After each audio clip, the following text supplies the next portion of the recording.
आज की audio book है कॉपी कैट मार्केटिंग 101, जो आपके दौलतमंद बनने की एक राह है। यह किताब वर्क हेजेस द्वारा लिखित है। इस पुस्तक में लेखक ने दौलतमंद बनने के कई सारे रास्ते स्टेप बाय स्टेप बताए हैं, जिनको कॉपी करके आप काफी ज्यादा दौलत बना सकते हैं। इस वीडियो में काफी ज्यादा इंफॉर्मेटिव नॉलेज शेयर की गई है और इस ऑडियो बुक को समझने के लिए आपको काफी ज्यादा कंसंट्रेट की जरूरत है। तो आप सभी इस ऑडियो बुक को पूरे ध्यान से एंड तक सुने। इंट्रोडक्शन। अगर आपको अपने परिणाम पसंद नहीं है तो अपनी नीति बदलें। आज दो चीजों की बड़ी सख्त जरूरत है। पहली, अमीरों को यह पता चलना चाहिए कि गरीब लोग कैसे जिंदगी जीते हैं, और दूसरी, गरीबों को यह पता चलना चाहिए कि अमीर लोग कैसे काम करते हैं। जॉन फ्रॉस्टर व्यवसाय संबंधी एक कहानी मुझे बड़ी पसंद है। अपनी आर्थिक तंगी से परेशान एक अधेड़ मैनेजर किसी वित्तीय विशेषज्ञ की सलाह लेने का फैसला करता है। मैनेजर एक बहुत सम्मानित वित्तीय सलाहकार से अपॉइंटमेंट लेता है, जिसका ऑन ऑफिस पार्क एवेन्यू की एक भव्य इमारत में है। मैनेजर जैसे ही सलाहकार के सुसज्जित रिसेप्शन रूम में दाखिल होता है, चकरा जाता है। वहां कोई रिसेप्शनिस्ट नहीं है, बस सामने दो दरवाजे हैं। एक पर लिखा है कर्मचारी और दूसरे पर लिखा है सेल्फ एम्प्लॉयड। चूंकि मैनेजर कर्मचारी है, इसलिए वह कर्मचारी वाले दरवाजे को चुनता है। एक बार फिर दो दरवाजे उसका स्वागत करते हैं। एक पर लिखा है आमदनी $40,000 से कम और दूसरे पर लिखा है आमदनी $40,000 से ज्यादा। मैनेजर की आमदनी $40,000 से कम है, इसीलिए वह पहले वाले दरवाजे को चुनता है। एक बार फिर उसके सामने दो दरवाजे आ जाते हैं। बाएं दरवाजे पर लिखा है साल में $2,000 से ज्यादा बचत और दाएं दरवाजे पर लिखा है साल में $2,000 से कम बचत। मैनेजर के बचत खाते में सिर्फ $1,000 ही पड़े हैं, इसलिए वह दाएं दरवाजे को चुनकर उसके भीतर चला जाता है। वह दोबारा पार्क एवेन्यू की सड़क पर पहुंच जाता है। सीख, आप 95% लोगों में आते हैं या 5% में। कहानी वाले मैनेजर की तरह ही ज्यादातर लोग एक बंधी बंधाई लीक पर चल रहे हैं। इसकी वजह यह है कि वे आर्थिक कुंठा के अंतहीन चक्र में फंसे हुए हैं। कहानी वाले मैनेजर की तरह ही ज्यादातर औद्योगिक देशों के 95% काम करने वाले लोग कर्मचारी हैं। उनकी सालाना कमाई $40,000 से कम है और वे साल में $2,000 से कम बचा पाते हैं। पहली नजर में देखने पर ये आंकड़े काफी आकर्षक लगते हैं, खासतौर पर $40,000 से कम आमदनी वाले लोगों को। मगर हकीकत यह है कि इस दुनिया के 95% लोग तेजी से आगे नहीं बढ़ रहे हैं, वे तो बस जैसे तैसे घिसट कर चल रहे हैं। मुझे यकीन है कि ज्यादातर लोग अपने लिए, अपने परिवार के लिए ज्यादा दौलत चाहते हैं। मुझे नहीं लगता कि वे 65 साल की उम्र में स्वर्गवासी या कड़के होना चाहते हैं या रोजी रोटी कमाने के लिए नौकरी करना चाहते हैं। मुझे पूरा भरोसा है कि अगर हर इंसान को 5% लोगों की जमात में शामिल होने के पूरे फायदे पता चल जाएं, तो बहुत सारे लोग जिंदगी में अलग दरवाजे खोलने का विकल्प चुनेंगे। पल भर के लिए कल्पना करें कि आपकी जिंदगी में समय और पैसे की बिल्कुल कभी नहीं है। कल्पना करें कि आप हर सुबह अपने बच्चों को पैदल स्कूल छोड़ने जाते हैं और अपनी नौकरी के चक्कर में उनके स्कूल मैच या सांकर मैच देखने का मौका कभी नहीं चूकते। कल्पना करें कि आप अपन गोल्फ के समय के हिसाब से अपने कामकाज की दिनचर्या तय करते हैं, न कि अपने कामकाज की दिनचर्या के हिसाब से अपने गोल्फ का समय। कल्पना करें कि आप अपनी इच्छानुसार वैकेशन पर कभी भी जा सकते हैं और कभी भी लौट सकते हैं, बजाय इसके कि आपका बॉस आपके वैकेशन की अवधि तय करे। कल्पना करें कि आप अपना कार लोन पटा देते हैं, अपना हाउस लोन चुका देते हैं और हर महीने के अंत में अपने क्रेडिट कार्ड बिल्स भी चुकता कर देते हैं। कल्पना करें कि आप 5% लोगों की जमात में शामिल हो चुके हैं। अब आप आर्थिक दृष्टि से स्वतंत्र हैं। अब आप अपनी मर्जी से कभी भी आ सकते हैं और कभी भी जा सकते हैं। अंत में यह कल्पना करें कि इस पुस्तक को पढ़ने में 1 घंटे के समय का निवेश करके आप वह चीज खोज लेंगे जिसकी आपको हमेशा से तलाश थी, दौलत बनाने की कुंजी। इस पुस्तक का मकसद, मान लें कि आपको 5% लोगों की जमात में शामिल होने का सुनहरा मौका मिलता है। क्या आप इसका फायदा उठाएंगे? मुझे पूरी उम्मीद है कि आप इस सवाल का जवाब हाँ में ही देंगे, क्योंकि यह पूरी पुस्तक इसी बारे में है। आगे के पन्नों में आप सीखेंगे कि आर्थिक स्वतंत्रता का रहस्य सिर्फ यह जानना है कि कौन से दरवाजे खोले जाएं। कॉपीकैट मार्केटिंग 101 आपको इस बारे में जागरूक बनाएगी कि ज्यादातर लोग 95% की जमात में सिर्फ इसलिए आते हैं क्योंकि वे गलत दरवाजे खोलने वाले लोगों की नकल करते हैं। वे उन दरवाजों को खोलते हैं जो सीमित तनख्वाह, नीरस नौकरियों और आर्थिक पराधीनता की ओर ले जाते हैं। संक्षेप में, ज्यादातर लोग गलत योजना की नकल कर रहे हैं। इस पुस्तक में आप सीखेंगे कि ज्यादातर लोग जिस वर्तमान सिस्टम की नकल कर रहे हैं उससे सिर्फ अस्थायी आमदनी हासिल होती है, सच्ची दौलत नहीं मिलती, क्योंकि यह पैसे के बदले समय की सामान्य वृद्धि पर आधारित है। आप सीखेंगे कि सच्ची दौलत बनाने की कुंजी है लीवरेज। आप लीवरेज का एक बहुत अद्भुत तरीका देखेंगे जिसकी नकल दौलतमंद लोग सदियों से कर रहे हैं। यह तरीका है तीव्र घातांकीय वृद्धि। आप सीखेंगे कि दौलत बनाने का रहस्य हर एक के लिए उपलब्ध है, जिसमें आप और मैं भी शामिल हैं, क्योंकि इसकी बुनियाद एक ऐसी चीज है जिसमें हम सभी बड़े माहिर हैं, नकल करना। सबसे बड़ी बात, इस पुस्तक में आप सीखेंगे कि आम आदमी किस तरह पैसे के बदले समय के जाल को तोड़ सकता है। इसके लिए तो उसे दौलत बनाने के एक आसान सिस्टम की नकल भर करनी है जो आर्थिक स्वतंत्रता के दरवाजे खोल देगा, हमेशा हमेशा के लिए। इस ऑडियो बुक का इंट्रो खत्म होता है। अब शुरुआत करते हैं चैप्टर 1 से, लेकिन उससे पहले हमारे चैनल ऑडियो बुक की गंगा को सब्सक्राइब करना ना भूले और साथ ही वीडियो को लाइक कर दे। चैप्टर 1। हम नकलचियों की दुनिया में रहते हैं। बच्चे कभी बड़ों की बात सुनने में माहिर नहीं होते, लेकिन वे उनकी नकल करने में कभी नहीं चूकते हैं। मुझे याद है, बचपन में मैंने एक जोक बुक पढ़ी थी। मुझे अब भी एक हथौड़ा छाप जोक याद है जो मेरे दोस्तों और मुझे बड़ा मजेदार लगता था। पैसा बनाने के लिए पैसे की जरूरत होती है, आपको तो बस डिजाइन की हूबहू नकल करनी है। देखा, मैंने आपको पहले ही बता दिया था कि यह हथौड़ा छाप जोक है, लेकिन इसके पीछे की भावना बहुत गंभीर है। हम दौलत बनाने की नकल का तरीका क्यों नहीं खोज पाए? इस बारे में गौर से सोचें। हम जिंदगी में वाकई हर चीज की नकल करते हैं, है ना? लेकिन हम एक ही चीज की नकल करना नहीं सीख पाए हैं, और वह है सच्ची दौलत बनाना। आइए नकल की शक्ति के बारे में थोड़ी बातचीत कर लेते हैं। इसके बाद हम उन कारणों पर गौर करेंगे जिनकी वजह से ज्यादातर लोग दौलत बनाने की एनक्यूएल का तरीका नहीं खोज पाते हैं। हम सभी एक चीज में बड़े माहिर होते हैं, और वह चीज है नकल करना। हम में से हर एक को खास गुणों और योग्यताओं का वरदान मिला है, जिनकी बदौलत हम अनूठे बनते हैं। कुछ लोग बेहतरीन डांसर होते हैं, जबकि बाकी लोग संगीत पर अपने पैर भी नहीं चला पाते। हम में से कई लोगों में कलात्मक योग्यता होती है, जबकि बाकी लोगों को साधारण तस्वीर बनाने में भी मुश्किल आती है। हम में से कुछ बेहतरीन खिलाड़ी होते हैं, जबकि बाकी तो सीधी लकीर पर भी बगैर लड़खड़ाए नहीं चल सकते। लेकिन बिना किसी अपवाद के हम में से हर व्यक्ति एक चीज में बड़ा माहिर होता है, और वह चीज है नकल। क्या आपने कभी सोचा है कि हम नकल में कितने माहिर हैं? इस क्षेत्र में हमें प्रतिभा कूट कूट कर भरी है। हम कॉपी कैट नकल करने में जीनियस हैं। नकल करने के मामले में हम सभी उत्कृष्ट होते हैं, और यह गुण हम सभी में होता है, चाहे हम कहीं भी रहते हों या हमारी योग्यता कितनी भी हो। इससे कोई फर्क नहीं पड़ता कि हम अमीर हैं या गरीब, श्वेत हैं या अश्वेत, पुरुष हैं या महिला। हम सभी नकल करने में माहिर होते हैं। तो फिर हम दौलत बनाने की नकल का तरीका क्यों नहीं खोज पाए? पालने से कब्र तक नकलची नकल उसी दिन से शुरू हो जाती है जिस दिन हम पैदा होते हैं। हम भाषा, खान पान, बाल काढ़ने की शैली, चाल ढाल कपड़े पहनने की शैली, हर चीज की नकल करते हैं। स्कूल पहुंचने पर हम अक्षरों की नकल करके पढ़ना लिखना सीखते हैं। अगर आप किसी पाश्चात्य देश में पैदा हुए हैं तो आपने पन्ने के बाएं सिरे से दाएं तक लिखने के सिस्टम की नकल की है। अगर आप एशिया के कुछ हिस्सों में जन्मे हैं तो आपने दाएं से बाएं लिखने के सिस्टम की नकल की है। ज्यादा बड़े होने पर हमने नकल करके कार चलाना सीखा, है ना? इंस्ट्रक्टर ने हमें सिखाया कि किस तरह रियर व्यू मिरर में देखना है, मुड़ने के सिग्नल पर मुड़ना है, एक्सीलरेटर पर हल्के से दबाव डालना है, स्पीड लिमिट के हिसाब से गाड़ी चलानी है और चौराहों पर रुकना है। हमने ड्राइविंग इंस्ट्रक्टर की जितनी बेहतर नकल की, उतनी ही आसानी से हमने ड्राइविंग टेस्ट पास कर लिया।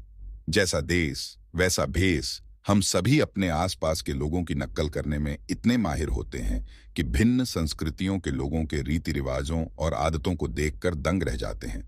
इसीलिए जैसा देश वैसा भेष कहावत महत्वपूर्ण है।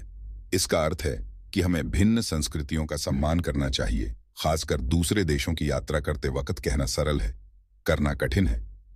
हम अपने आसपास के रीति रिवाजों की नकल करने के इतने आदी होते हैं कि दूसरी संस्कृतियों की नकल के बारे में सुनकर हमें अक्सर हैरत और गुदगुदी होती है।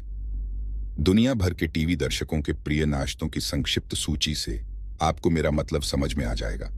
अमेरिका पॉपकॉर्न, चीन मुर्गे की टांग, Japan T sandwich, Bharat mutton sandwich, Korea धूप में सूखे स्क्विड। अब बताएं, क्या आपके मन में यह विचार आया वे यह चीज कैसे खा सकते हैं? धूप में सूखे स्क्विड, मुर्गे की टांग, कहीं आप मजाक तो नहीं कर रहे? लेकिन जरा सोचें, अगर आप कोरिया में पले बड़े होते तो टीवी देखते वक्त आप नाश्ते में क्या खा रहे होते? हाँ, आपका अंदाजा सही है, धूप में सूखे स्क्विड। काम करने के तरीके की नकल। मेरी बात का मूल मुद्दा यह है, संस्कृतियों में अनगिनत भिन्नताएं होती हैं, लेकिन इसके बावजूद सभी संस्कृतियों में एक अद्भुत समानता होती है। हम अपने रीति रिवाज एक ही तरीके से सीखते हैं, नकल करके। हम इतनी ज्यादा नकल करते हैं कि हमें इस बात का एहसास ही नहीं रहता। सांस लेने की तरह ही नकल करना भी हमारी आदत में शुमार हो जाता है। तो मैं आपसे एक बार फिर पूछता हूं, हम दौलत बनाने की नैनिक्यूएल का तरीका क्यों नहीं खोज पाए? शक की कोई गुंजाइश ही नहीं है। नकल इंसान को मिला सबसे शक्तिशाली शिक्षण साधन है। नकल हमारी जिंदगी के लगभग हर पहलू पर असर डालती है, जिसमें छोटी छोटी आदतों से लेकर जिंदगी बदलने वाले बड़े निर्णय शामिल होते हैं। मिसाल के तौर पर, हम अपनी जिंदगी का एक बड़ा हिस्सा काम करने में बिताते हैं। क्या आपने कभी सोचा कि आपने उन कामों को करना कैसे सीखा? आपने कंप्यूटर पर पत्र लिखना कैसे सीखा? आपने यह कैसे सीखा कि किस पोशाक को पहनकर ऑफिस जाना है? और आपने नवनियुक्त कर्मचारियों को यह कैसे सिखाया? अपने कामों की नकल करना सिखाकर। यही हकीकत है। मनोवैज्ञानिक इसे मॉडलिंग और मिररिंग, प्रतिरूपण और प्रतिबिंबन का नाम देते हैं। मैं तो इसे पेशेवर नकलची बनना कहता हूं। इस बारे में कोई शक नहीं है कि हम पालने से लेकर कंत्र तक जिंदगी भर नकल करते रहते हैं। इसके कारण बहुत से हैं। नकल करना आसान होता है। हमें हर बार शुरू से हर चीज नहीं करनी होती है। यह कारगर है और हम में इसकी जन्मजात प्रतिभा होती है। बंदर जैसा देखता है वैसा करता है। कहावत को इस तरह भी कहा जा सकता है, लोग जैसा देखते हैं वैसा करते हैं। इसीलिए मैं कहता हूं कि हम नकलचियों की दुनिया में रहते हैं। अगर इस दुनिया का हर आदमी किसी एक चीज में माहिर है, तो वह है नकल। नौकरियों की नकल पर एक संक्षिप्त ऐतिहासिक सबक, पैसा कमाने के क्षेत्र में भी हम नकल ही करते हैं। हजारों सालों तक किसानों के बेटे अपने पिता की नकल करके किसान बने, मोचियों के बेटे मोची बने। इसी कारण हमारे बहुत से सरनेम व्यवसायों के नाम पर हैं, जैसे फार्मर, स्मिथ, कारपेंटर, टेलर वगैरह। औद्योगिक क्रांति के बाद फार्मर, स्मिथ, कारपेंटर और टेलर जैसे सरनेम वाले लाखों बच्चों ने पुश्तैनी व्यवसाय छोड़ दिया और वे काम की एक नई अवधारणा, नौकरी की नकल करने शहर आ गए। नौकरी की नकल कई पीढ़ियों तक काफी कारगर साबित हुई, खास तौर पर अमेरिका में, जो औद्योगिक क्रांति का बेताज बादशाह है। 20वीं सदी के पूर्वार्ध में 2 विश्व युद्धों और महान मंदी की स्याह छाया में ज्यादातर लोग अपने परिवार वालों या दोस्तों की नकल करके खुश थे और 9 से 5 की नौकरी से संतुष्ट थे। चूंकि उनकी उम्मीदें उनकी जीवन शैली से आगे नहीं जा रही थीं, इसलिए नौकरी करनी चाहिए मानसिकता की नकल करने वाले लोग अपनी स्थिति से संतुष्ट थे। नकल करें, लेकिन सोच समझकर। जिंदगी की लगभग हर चीज की तरह ही नकल का भी एक बुरा पहलू होता है। हम किसी चीज की नकल करते हैं, इसका यह मतलब नहीं होता कि वह अच्छी है या कार्यकुशल है, उपयोगी है। दुर्भाग्य से अक्सर सोचने के आलस की वजह से हम नकल का बहाना बना लेते हैं। इससे मुझे मेन स्ट्रीट के एक बूढ़े दुकानदार की कहानी याद आती है। इस दुकानदार के स्टोर की डिस्प्ले विंडी में एक बड़ी घड़ी रखी रहती थी। वर्षों तक दुकानदार देखता रहा कि एक संभ्रांत व्यक्ति हर दिन दोपहर को स्टोर के सामने आता था, बड़ी घड़ी के सामने ठहरता था, अपनी जेब से एक पॉकेट वॉच निकालता था और सावधानी से समय मिलाता था। एक दिन दुकानदार की उत्सुकता इतनी बढ़ गई कि उससे रहा नहीं गया। जब संभ्रांत व्यक्ति बड़ी घड़ी के सामने आकर रुका, तो दुकानदार स्टोर से बाहर की ओर लपका और उसने उस आदमी से पूछ ही लिया कि वह हर दिन अपनी घड़ी क्यों मिलाता है।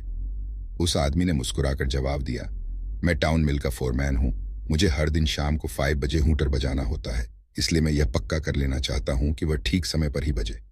बूढ़े दुकानदार ने उसे बड़ी हैरानी से देखा और फिर जोर जोर से हंसने लगा। फोरमैन ने पीछे हटकर गुस्से से कहा, इसमें हंसने की क्या बात है? दुकानदार बोला, बुरा ना माने, मैं आपकी हंसी नहीं उड़ा रहा हूं, लेकिन मुझसे हंसी रोकी नहीं गई। देखिए, मैं वर्षों से अपनी बड़ी घड़ी आपके 5 बजे के हुटर से मिलाता आ रहा हूं। यह कहानी नकल के एक अजीब पहलू का आदर्श उदाहरण है।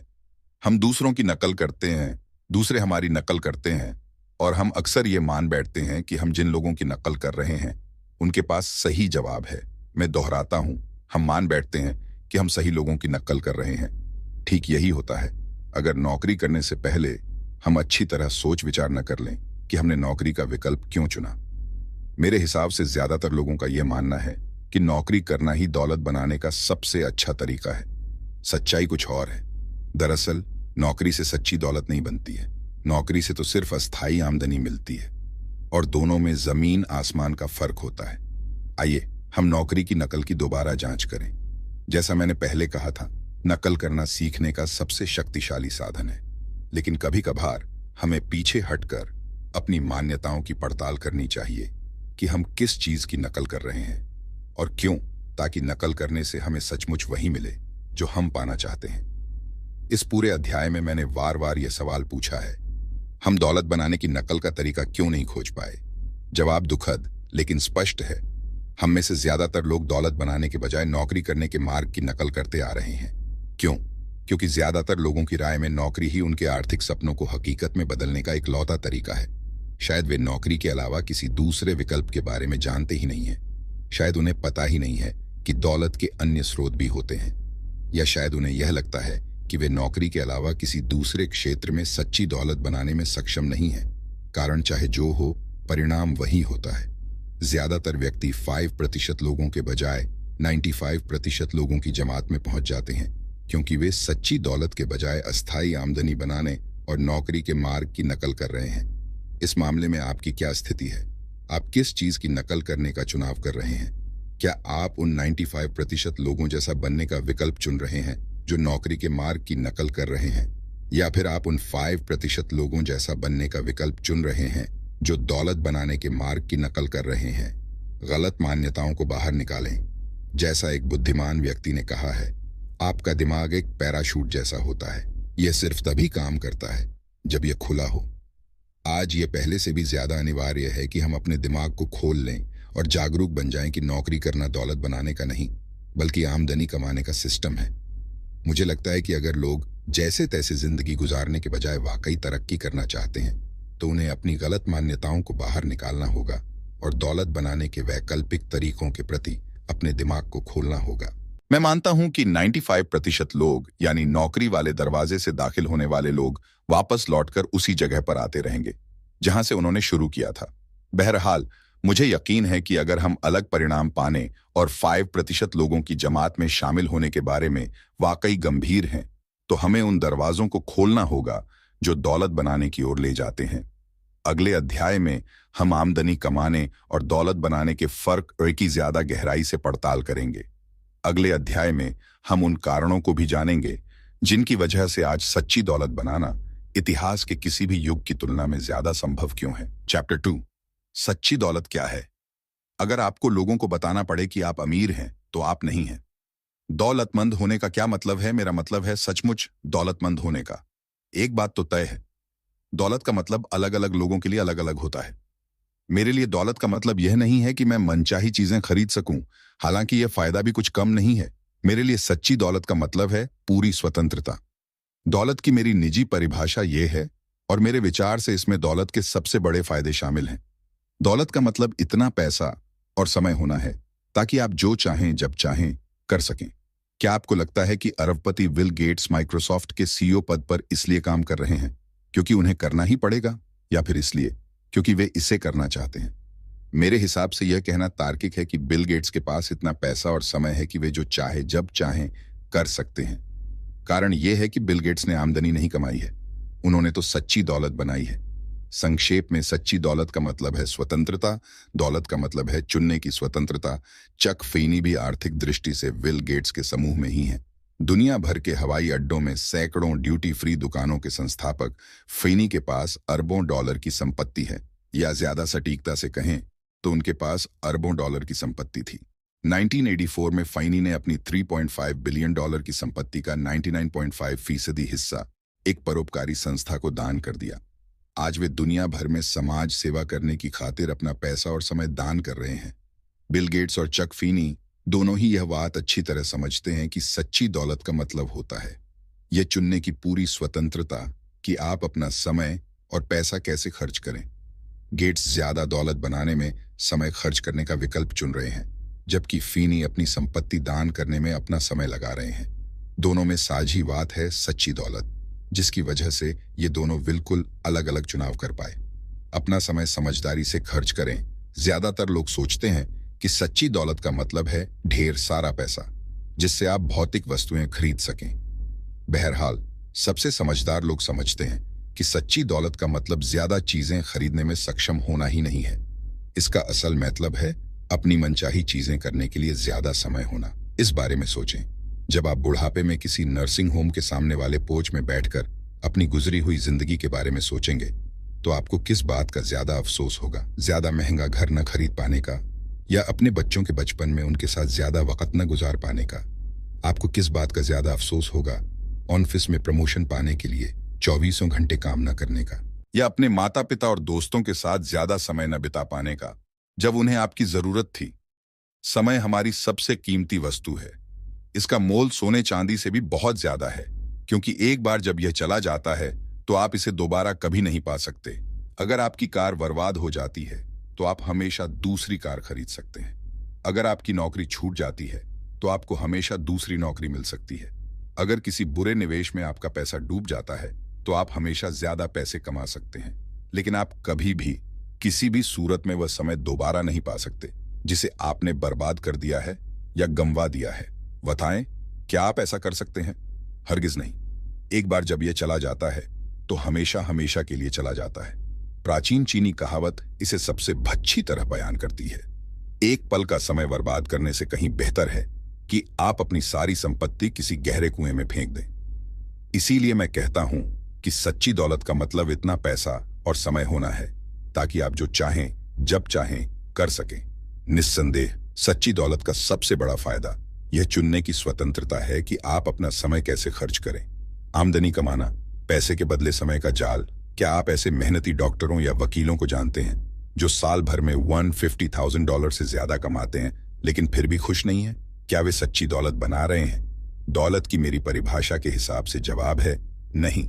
इसका कारण यह है, हालांकि कई ऊंची आमदनी वाले प्रोफेशनल्स के पास अपनी मनचाही चीज खरीदने और करने के लिए पैसा होता है, लेकिन उनमें से ज्यादातर के पास समय नहीं होता। उन्हें अपने पेशे में मेहनत लगातार करनी पड़ती है, हर दिन। दरअसल उन्हें अपनी जीवन शैली को बरकरार रखने के लिए ज्यादा आमदनी की जरूरत होती है, जिसके लिए काम करना उनकी मजबूरी है। जो लोग अपने काम धंधे के जाल में फंसे हैं, वे दरअसल दौलत नहीं बना रहे हैं, बल्कि आमदनी कमाने के अंतहीन चक्र में फंसे हैं। इससे कोई फर्क नहीं पड़ता कि उनकी आमदनी कितनी कम या ज्यादा है। आमदनी कमाने का जाल कुछ इस तरह का होता है कि आप अपना समय देकर उसके बदले में डॉलर कमाते हैं। इसका मतलब है कि आपको पैसे तब तक नहीं मिलते हैं जब तक कि आप खुद काम न करें। चाहे कचरा उठाने वाला हो जो $7 प्रति घंटे की न्यूनतम दर से कमाई करता है, या हृदय रोग विशेषज्ञ हो जो $5,000 प्रति घंटे कमाता है। वह समय की एक इकाई के बदले में डॉलरों की एक इकाई पा रहा है। आमदनी कमाने वाले सिस्टम में 10 घंटों के काम के बदले में 10 घंटों की तनख्वाह मिलती है। दुर्भाग्य से आमदनी कमाने की चक्की अंतहीन है, जिसे लगातार पीसना पड़ता है। इसीलिए मैं आमदनी कमाने को पैसे के बदले समय का जाल कहता हूं। सबसे बुरी बात यह है कि जब चक्की रुक जाती है तो आमदनी भी रुक जाती है। इसका मतलब है कि जो कर्मचारी बीमार हो जाते हैं या घायल हो जाते हैं या लंबे समय तक छंटनी के शिकार हो जाते हैं या बर्नआउट से पीड़ित हो जाते हैं, उनकी आमदनी शून्य हो जाती है। जब खर्च आमदनी के बराबर होते हैं, आम अमीर प्रोफेशनल पर एक नजर डालकर देखते हैं। हम उसे जॉन स्मिथ MD का नाम दे देते हैं, जिनकी आमदनी $250,000 है। देखिए, हर लिहाज से $250,000 की सालाना आमदनी काफी ज्यादा होती है, लेकिन जब ऊंचे भुगतान वाले प्रोफेशनल्स अपनी जीवन शैली को बरकरार रखने के लिए अपनी आमदनी पर निर्भर हो जाते हैं, तो वे अनजाने में ही पैसे के बदले समय के जाल में फंस जाते हैं। अल्पकालीन आमदनी का गुलाम, जैसा आप देख सकते हैं, डॉ स्मिथ बेहतरीन जीवन शैली जीते हैं। हम सभी इतने मालदार बनना चाहेंगे कि बेहतरीन कंट्री क्लब की सदस्यता हासिल कर लें, कोलोराडो में महंगी स्की वैकेशंस का आनंद लें, या फिर कैरिबियन की सुखद क्रूज पर जाएं। यकीनन डॉ स्मिथ की जीवन शैली ऐसी है जिसके हम में से ज्यादातर लोग सिर्फ सपने देखते हैं, लेकिन वे उस जीवन शैली की बड़ी भारी कीमत चुका रहे हैं। उन्होंने इसकी खातिर अपनी स्वतंत्रता गिरवी रख दी है। मुझे उम्मीद है कि आप समझ गए होंगे। डॉ स्मिथ के पास अल्पकालीन आमदनी तो है, लेकिन उनके पास अपनी मनमर्जी से आने जाने की स्वतंत्रता नहीं है। वे अपनी नौकरी की जंजीर में बंधे हैं क्योंकि वे अपनी जीवन शैली के गुलाम बन चुके हैं। डॉ स्मिथ को हर दिन ऑफिस जाना पड़ता है, चाहे उनका मन हो या ना हो। अगर डॉ स्मिथ नहीं जाएंगे तो उन्हें पैसे नहीं मिलेंगे, और अगर डॉ स्मिथ को पैसे नहीं मिलेंगे तो घर की किस्त या कार लोन की किस्त या क्रेडिट कार्ड के बिल्स या प्राइवेट स्कूल की फीस भी नहीं पट पाएगी। कोई हैरानी नहीं कि इतने सारे प्रोफेशनल्स असमय ही हार्ट अटैक का शिकार हो जाते हैं। एक दुर्घटना जो होने का इंतजार कर रही है। जरा सोचिए, ऊंची तनख्वाह वाले डॉक्टर की क्या हालत होगी अगर उसके हाथों में आर्थराइटिस हो जाए और काम छूटने की वजह से वह आमदनी न कमा पाए। अब असल मुद्दे की बात पर आते हैं। आप बताएं, आप कहाँ होंगे अगर आप काम छूटने की वजह से आमदनी न कमा पाएं? ज्यादातर लोगों के लिए यह बहुत बुरा सपना होता है। आमदनी कमाने के साथ यही समस्या है, यह अल्पकालीन होती है। अगर आप काम करना छोड़ देते हैं तो आमदनी भी छूट जाती है, और अगर नौकरी या पेशे के अलावा आपको कहीं से भी आमदनी नहीं होती है तो आप तबाही की ओर बढ़ रहे हैं। बिजनेस वीक मैगजीन के अनुसार आम कर्मचारी को मकान खरीदने, छोटी छोटी बचत करने और रिटायरमेंट के लाभ इकट्ठे करने में आधी जिंदगी लग जाती है। ये सब गंवाने के लिए सिर्फ 6 महीने की बेरोजगारी ही काफी होती है। रेसिडुअल आमदनी से स्वतंत्रता, क्या यह बेहतरीन नहीं होगा कि आप डॉ स्मिथ की जीवन शैली के सभी फायदों का आनंद ले सकें, लेकिन आपको हर दिन काम पर जाने का बंधन न हो, बशर्ते आप न जाना चाहते हो? ये तो सबसे बड़े सपने के सच होने जैसा होगा, है ना? सौभाग्य से अल्पकालीन आमदनी के अलावा एक अन्य प्रकार की आमदनी भी होती है। इसे रेसिडुअल, अवशिष्ट आमदनी कहते हैं। अल्पकालीन आमदनी के विपरीत रेसिडुअल आमदनी तब भी पैसे कमाती है जब आप काम पर नहीं जाते हैं। रेसिडुअल आमदनी पैसे के बदले समय का शिकार नहीं होती है, क्योंकि यह डॉलर और समय की अदला बदली पर निर्भर नहीं होती। रेसिडुअल आमदनी कैसे कमाई जाती है, इसके लिए हम एक और काल्पनिक प्रोफेशनल पर नजर डालते हैं। हम उन्हें जो जोन्स सीपीए नाम देते हैं। डॉ स्मिथ की तरह ही मी जोन्स की प्रैक्टिस भी जमकर चलती थी, लेकिन डॉ स्मिथ के विपरीत मी जोन्स रेसिडुअल आमदनी की शक्ति से पूरी तरह वाक्रीकृत थे। अपने समृद्ध करियर के अंतिम 40 सालों में मी जोन्स ने अपनी कुल आमदनी का 10% बचाया और समझदारी से उसका निवेश किया। अब वे रिटायर हो चुके हैं, लेकिन आज मी जोन्स के $15 मिलियन म्यूचुअल फंड्स में निवेशित हैं, जो हर साल 10% कमा रहे हैं। इससे उन्हें डॉ स्मिथ की अल्पकालीन आमदनी के बराबर रेसिडुअल आमदनी हो जाती है, $150,000। हालांकि आमदनी समान है, लेकिन इसे कमाने के तरीके में बहुत फर्क है। सच्ची दौलत बनाना आमदनी कमाने के विपरीत है। यह पैसे के बदले समय के जाल से भिन्न है। इसकी वजह है लीवरेज नामक अवधारणा। सच्ची दौलत बनाने का इकलौता तरीका है अपने समय, पैसे और प्रयासों की लीवरेजिंग करना, ताकि 10 घंटे के काम के बदले में 100 घंटे, यहाँ तक कि 1000 घंटे का भुगतान मिले। आपने देखा, अमीर लोग ज्यादा अमीर इसलिए बनते हैं क्योंकि वे अपने पैसे को लंबे समय तक निवेश करके लीवरेज का फायदा उठाते हैं। जैसा मैंने अपनी दूसरी पुस्तक you can't steel second with your foot on first में बताया है, आम मिलियनेयर वर्षों तक अपनी 20% आमदनी बचाकर और समझदारी से उसका निवेश करके अपनी दौलत कमाता है। अमीर लोग इसी तरह अमीर बनते हैं और बने रहते हैं, लंबे समय तक निवेश करके अपने पैसे से अपने लिए काम करवाकर। आमदनी कमाने और दौलत बनाने में बड़ा फर्क होता है। आमदनी बनाना अल्पकालीन है, आपको काम करना पड़ता है, क्योंकि काम बंद तो आमदनी बंद। दौलत बनाना स्थायी है, आप पैसे के बदले समय के जाल से बच जाते हैं, क्योंकि आप अपने पैसे और समय दोनों से अपने लिए काम करवाते हैं। मैं समझता हूं कि बहुत कम लोगों के पास लीवरेजिंग जोन्स जितना पैसा आता है, या वे इतने अनुशासित होते हैं जिससे वे अपनी मासिक बचत की लीवरेजिंग करके $1.5 मिलियन बना सकें। सौभाग्य से पैसे की लीवरेजिंग ही सच्ची दौलत बनाने का एकमात्र अचूक और सच्चा तरीका नहीं है। सच्ची दौलत बनाने का दूसरा तरीका अपने समय की लीवरेजिंग करना है। इसका मतलब है समय बर्बाद करने के बजाय इसका निवेश करना। पुरानी कहावत है, समय ही धन है। देखिए, लीवरेज की शक्ति की वजह से आज ये कहावत पहले से ज्यादा सच है। एक बात तो तय है, हम सभी के पास एक बराबर पैसा नहीं है, लेकिन यह बात भी उतनी ही तय है, हम सभी के साथ एक बराबर समय है। देखिए, एक बात अच्छी तरह समझ लें कि यह पुस्तक दौलत बनाने के लिए आपसे पैसों का निवेश करने के बारे में नहीं कहती है। यह तो दौलत बनाने के लिए आपके समय का निवेश करने के बारे में है। कारण स्पष्ट है, सही तरह से लगाया गया समय पैसे जितना ही मूल्यवान होता है। इससे कोई फर्क नहीं पड़ता कि कोई व्यक्ति बिलियनियर है या भिखारी, हम सभी के पास एक बराबर समय होता है। एक दिन में 24 घंटे, एक हफ्ते में 168 घंटे, एक महीने में 672 घंटे, एक साल में 8064 घंटे। दौलत बनाने की कुंजी ज्यादा समय उत्पन्न करना नहीं है, क्योंकि यह तो असंभव है। कुंजी तो अपने पास मौजूद समय का पूरा फायदा उठाना है। बताइए, क्या आप इस बात से सहमत नहीं हैं? आज सच्ची दौलत बनाने के लिए सिर्फ पैसे की लीवरेजिंग ही इकलौता तरीका नहीं है। हम सभी खुशकिस्मत हैं कि सच्ची दौलत बनाने के लिए समय की लीवरेजिंग करने का तरीका भी मौजूद है। सौभाग्य से आज लीवरेजिंग का एक ऐसा सिस्टम है जिसमें आप थोड़ा सा समय लगाकर ढेर सारे डॉलर कमा सकते हैं, बजाय सामान्य सिस्टम के जिसमें आप ढेर सारा समय लगाकर थोड़े से डॉलर कमाते हैं। सौभाग्य से आज आपके समय और प्रयासों की लीवरेजिंग करने का एक सरल अनुकरणीय सिस्टम है जिसकी नकल हर व्यक्ति कर सकता है। क्या आप गलत सिस्टम की नकल कर रहे हैं? आइए इस बात को स्वीकार कर लें कि हम में से ज्यादातर लोगों का सरनेम ड्यूपॉन्ट या रॉकफेलर नहीं है, यानी हम बहुत अमीर नहीं हैं। हम बिल गेट्स और चक फ्रीनी जैसे पैदाइशी जीनियन नहीं हैं, और हमारे पास टाइगर वुड्स या एंजेलिना जोली जैसी प्रतिभा भी नहीं है। अक्सर हम ये मान लेते हैं कि जिंदगी की लॉटरी जीतने से ही दौलत बन सकती है। यह सिर्फ बेहद गुणी लोगों के लिए संभव है या बहुत खुशकिस्मत लोगों के लिए, लेकिन यह यकीनन आपके और मेरे जैसे आम लोगों के लिए संभव नहीं है। यह बकवास है। हमें इस सीमित सोच से कतई सहमत नहीं होना चाहिए। यह कूड़ा चिंतन है और हमें इस तरह के नकारात्मक विचारों को कूड़ेदान में फेंक देना चाहिए फौरन।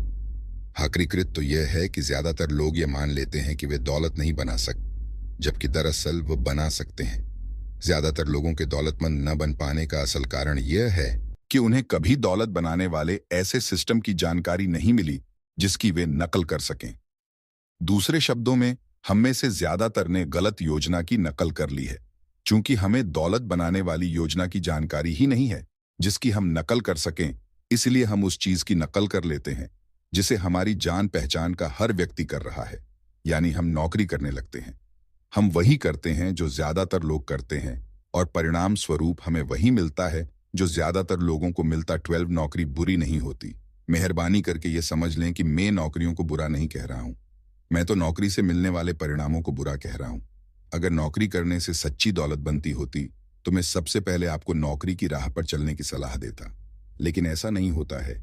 यही इसकी कठोर कटु सच्चाई है। सामान्य वृद्धि के बजाय तीव्र घातांकीय वृद्धि की नकल करें। सच्चाई ये है कि आप आमदनी कमाने वाले सिस्टम की नकल करके कभी सच्ची दौलत नहीं बना पाएंगे, क्योंकि यह सामान्य वृद्धि पर आधारित है। सच्ची दौलत बनाने का सिस्टम लीवरेज्ड ग्रोथ पर आधारित होता है। अगले अध्याय में हम सामान्य वृद्धि की सीमाओं को गौर से देखेंगे। हम इस बारे में भी बातचीत करेंगे कि अगर हम सच्ची दौलत बनाकर पूरी तरह स्वतंत्र होने के बारे में सचमुच गंभीर हैं, तो हमें लीवरेज वाले सिस्टम की नकल करने की जरूरत क्यों है। चैप्टर 3, सामान्य बुद्धि, पैसे के बदले समय देना। पहले मैं अपने सेमिनार में लोगों को बताता था कि ज्यादातर कर्मचारी 40-40-40 योजना पर चलते हैं। वे हफ्ते में 40 घंटे काम करते हैं, 40 साल तक ऐसा करते हैं, और रिटायर होते वक्त उन्हें रिटायरमेंट डिनर के साथ $40 की घड़ी मिलती है। लेकिन हमारी तेजी से बदलती दुनिया में बहुत सी चीजों की तरह ही 40-40-40 योजना भी दकियानूसी हो गई है। आज हम में से ज्यादातर लोग 50-50-50-50 योजना पर चलने लगे हैं।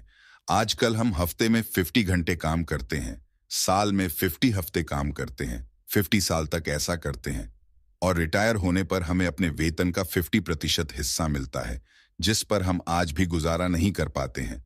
पैसे के बदले समय की चक्की 50-50-50-50 योजना आमदनी कमाने का आदर्श उदाहरण है, क्योंकि यह सामान्य वृद्धि पर आधारित है। सामान्य शब्दावली में इसका मतलब यह है कि आप जितना भीतर डालते हैं आपको उतना ही मिलता है, न उससे कम न उससे ज्यादा। सामान्य आमदनी में समय की एक इकाई के बदले में पैसे की एक इकाई मिलती है। इसका मतलब यह है कि सामान्य वृद्धि पर आधारित आमदनी बढ़ाने का एकमात्र तरीका ज्यादा घंटे काम करना है या फिर प्रति घंटे तनख्वाह बढ़वाना है। देखिए, पहली नजर में सामान्य वृद्धि वाली आमदनी काफी तर्कसंगत नजर आती है। यह उन लोगों को पुरस्कृत करती है जिन्हें प्रति घंटे अच्छी रकम मिलती है और जो ज्यादा घंटे काम करना चाहते हैं। लेकिन सामान्य वृद्धि की आमदनी वाले कर्मचारियों की सबसे बड़ी समस्या यह है कि उनकी आमदनी की एक ऊपरी सीमा हमेशा रहेगी, भले ही उनकी प्रति घंटे आमदनी कितनी ही ज्यादा हो। पेंटर और प्रोफेशनल सामान्य वृद्धि की सीमाओं को अच्छी तरह से समझने के लिए उदाहरण देख लेते हैं। आइए, दो बहुत अलग अलग व्यवसायों के मेरे दो परिचितों पर नजर डालते हैं। इनमें से एक घर पेंट करने के बिजनेस में है और दूसरा डॉक्टर है। पेंटर का नाम गैरी है। वह एक छोटे से पेंटिंग और वॉलपेपरिंग बिजनेस का मालिक है। वह विलेर वाटर, फ्लोरिडा में मेरे घर के पास रहता है। गैरी कड़ी मेहनत करता है। वह सुबह जल्दी ही काम में जुट जाता है और अंधेरा होने तक लगातार काम करता रहता है। संभव होने पर वह वीकेंड्स में भी काम करता है। गैरी के काम करने की दर $30 प्रति घंटे है, लेकिन यात्रा के समय, खर्च, बीमे, टैक्स आदि का खर्च निकालने के बाद उसके भुगतान की वास्तविक दर शायद $20 प्रति घंटे के करीब है। अगर खुशकिस्मती से गैरी हर दिन 10 घंटे काम करे और सप्ताह में 6 दिन काम करता रहे तो एक साल में उसकी कमाई इतनी होगी 1x $20 प्रति घंटे प्रति सप्ताह, 60 घंटे $1,200 प्रति सप्ताह, 50 सप्ताह प्रति साल $60,000 प्रति वर्ष। देखिए, $60,000 की रकम कम नहीं होती है। बहुत से लोग एक साल में $60,000 कमाना चाहेंगे, लेकिन गैरी एक साल में इससे ज्यादा कभी नहीं कमा सकता, और वह भी तब जब एक के बाद एक अच्छा काम लगातार मिलता रहे। अब जरा यह भी देख लें कि गैरी अपने बेहतरीन साल की कितनी कीमत चुकाता है। यह सप्ताह में सिर्फ एक दिन अपनी पत्नी और बच्चों के साथ रह पाता है। घर देर, वह साल में कभी $60,000 से ज्यादा नहीं कमा पाएगा, चाहे वह कितनी ही कड़ी मेहनत कर ले। वह शायद ही कभी काम के बीच छुट्टी लेता है, और अगर लेता भी है तो इतना थका मांदा या कड़का होता है कि इसका आनंद नहीं ले पाता। सामान्य वृद्धि पर आधारित आमदनी की खातिर काम करने का सबसे बुरा पहलू यह है, गैरी को अपने काम का भुगतान सिर्फ एक बार ही मिलता है।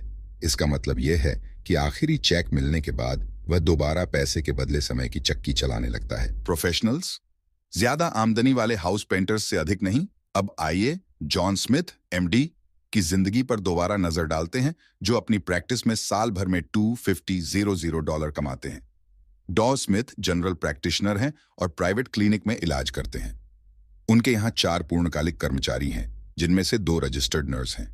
बहरहाल, डॉ स्मिथ को मरीजों को खुद देखना होता है, इसलिए वे दिन में 8 घंटे काम करते हैं और सप्ताह में 6 दिन मरीजों को देखते हैं। इसके अलावा कागजी कामों को निपटाने में हर दिन 2 घंटे का वक्त चला जाता है, और हर महीने 2 रविवार बिजनेस संबंधी मामलों में लग जाते हैं।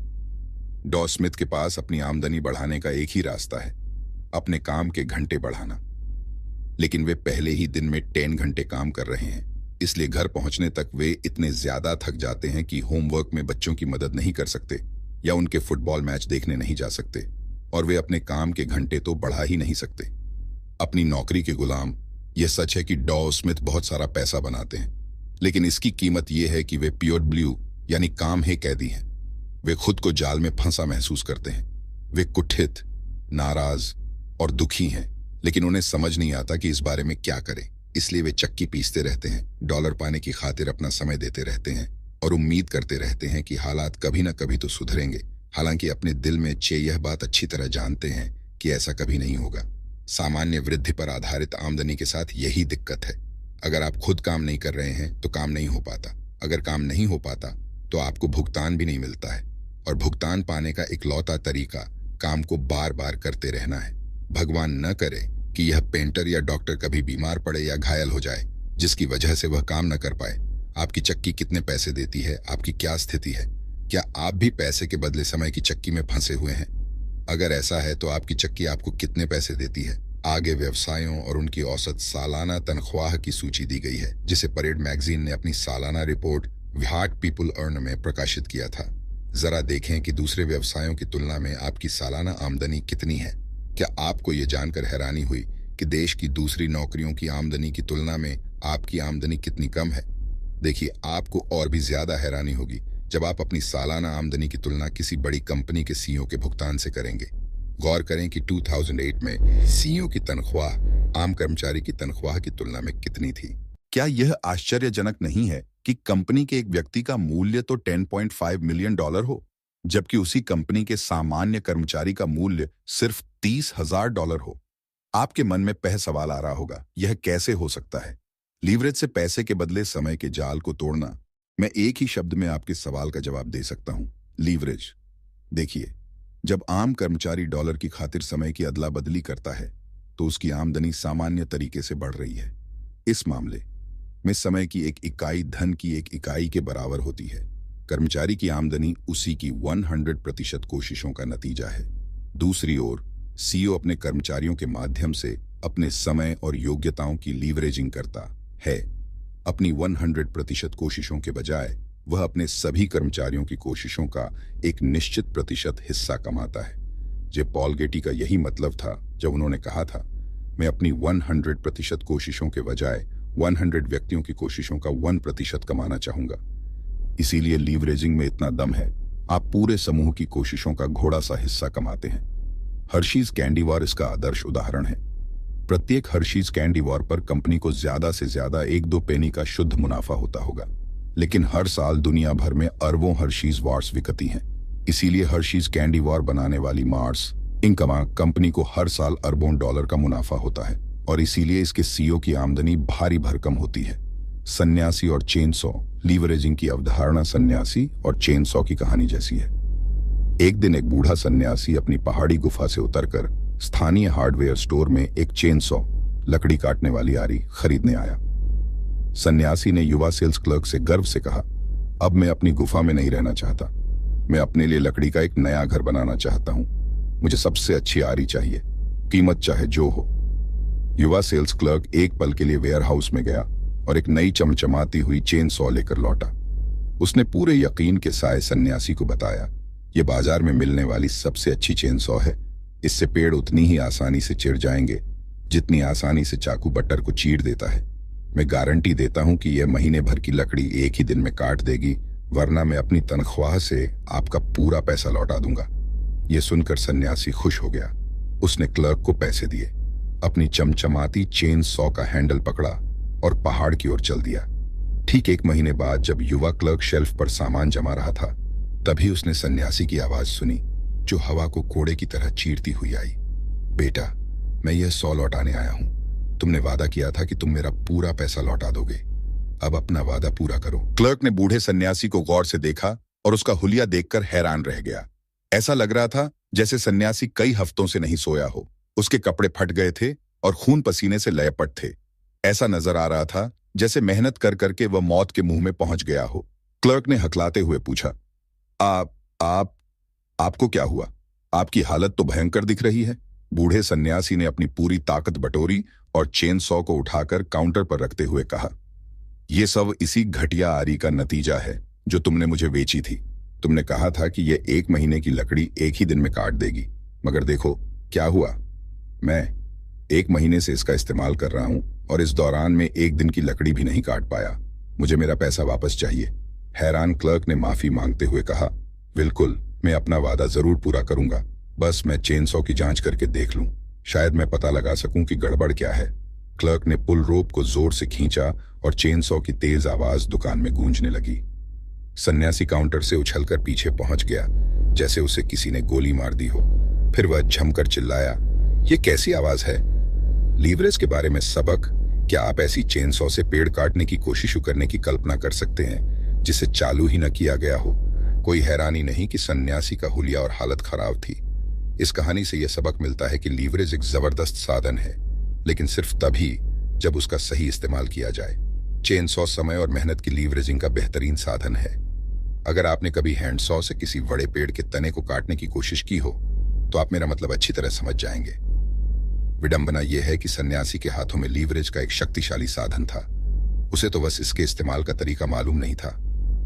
दूसरे शब्दों में, वह योग्यता या कोशिश की कमी के कारण असफल नहीं हुआ था, वह तो ज्ञान की कमी के कारण असफल हुआ था। यही आम आदमी के बारे में भी कहा जा सकता है। लीवरेज की शक्ति के माध्यम से हम थोड़े से समय और थोड़ी सी मेहनत से अपने लक्ष्य हासिल कर सकते हैं। हम दरअसल महीने भर की लकड़ी एक दिन में ही काट सकते हैं, लेकिन लीवरेज का पूरा फायदा उठाने के लिए हमें इसकी मौजूदगी का ज्ञान होना चाहिए, वरना हमारा हाल भी सन्यासी जैसा ही होगा। हम डॉलर की खातिर समय की अदला बदली करके ज्यादा कड़ी मेहनत करक आगे निकलने की कोशिश करते रहेंगे।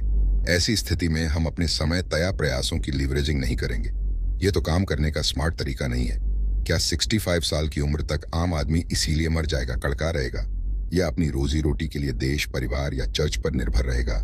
क्योंकि बहुत सारे लोग लीवरेज वाली योजना के बजाय सामान्य योजना की नकल कर रहे हैं। ज्ञान पहला कदम है। सही स्थिति में सही किस्म के लीवरेज की नकल करके हम पहाड़ दिला सकते हैं और मिलियनों डॉलर कमा सकते हैं।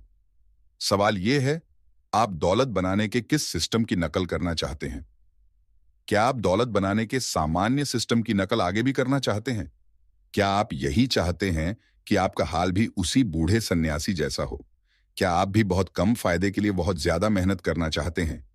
या फिर आप युवा क्लर्क जैसा बनना चाहेंगे और लीवरेज की चेन सॉ को चालू करने का तरीका सीखना चाहेंगे? ये आप अगले अध्याय में सीखेंगे। वहां आपको ऐसे आजमाए हुए तरीके मिलेंगे जिनसे हम अपने समय और मेहनत की लीवरेजिंग कर सकते हैं। इन तरीकों की बदौलत हम पैसे के बदले समय के जाल से बाहर निकल सकते हैं, हमेशा हमेशा के लिए, और वह आर्थिक स्वतंत्रता हासिल कर सकते हैं जिसके हम हकदार हैं। चैप्टर 4, लीवरेज वाली वृद्धि। ज्यादा कड़ी नहीं, बल्कि ज्यादा स्मार्ट मेहनत करना, व्यस्त होना ही काफी नहीं है। चींटियों भी व्यस्त रहती हैं। असल सवाल तो यह है, हम किस काम में व्यस्त हैं? अगस्त 1888 में अटलांटा के एक केमिस्ट आसा कैंडलर ने $2,300 नकद भुगतान करके कोका कोला नामक कार्बोनेटेड फाउंटेन ड्रिंक के संपूर्ण अधिकार खरीद लिए। कोका कोला अटलांटा इलाके में फौरन सफल हो गया। 19वीं सदी के अंत तक दक्षिण के हर ड्रग स्टोर में एक सोडा फाउंटेन होता था, जहां बैठकर ग्राहक 5 सेंट में ठंडा कोक पी सकता था।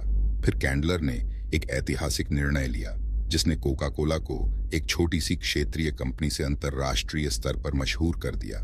कैंडलर ने यह फैसला किया कि उनकी कंपनी लीवरेजिंग के एक अनूठे रूप का इस्तेमाल करके कम समय और कोशिश से ज्यादा पैसा बनाएगी। लीवरेजिंग का यह अनूठा रूप था बॉटलिंग। कोक की अंतरराष्ट्रीय सफलता का राज कोक को बोतल में बेचने के कैंडलर के निर्णय के पीछे एक दिलचस्प कहानी है। किंवदंती है कि एक दिन कैंडलर का एक अच्छा दोस्त उनके ऑफिस में आया।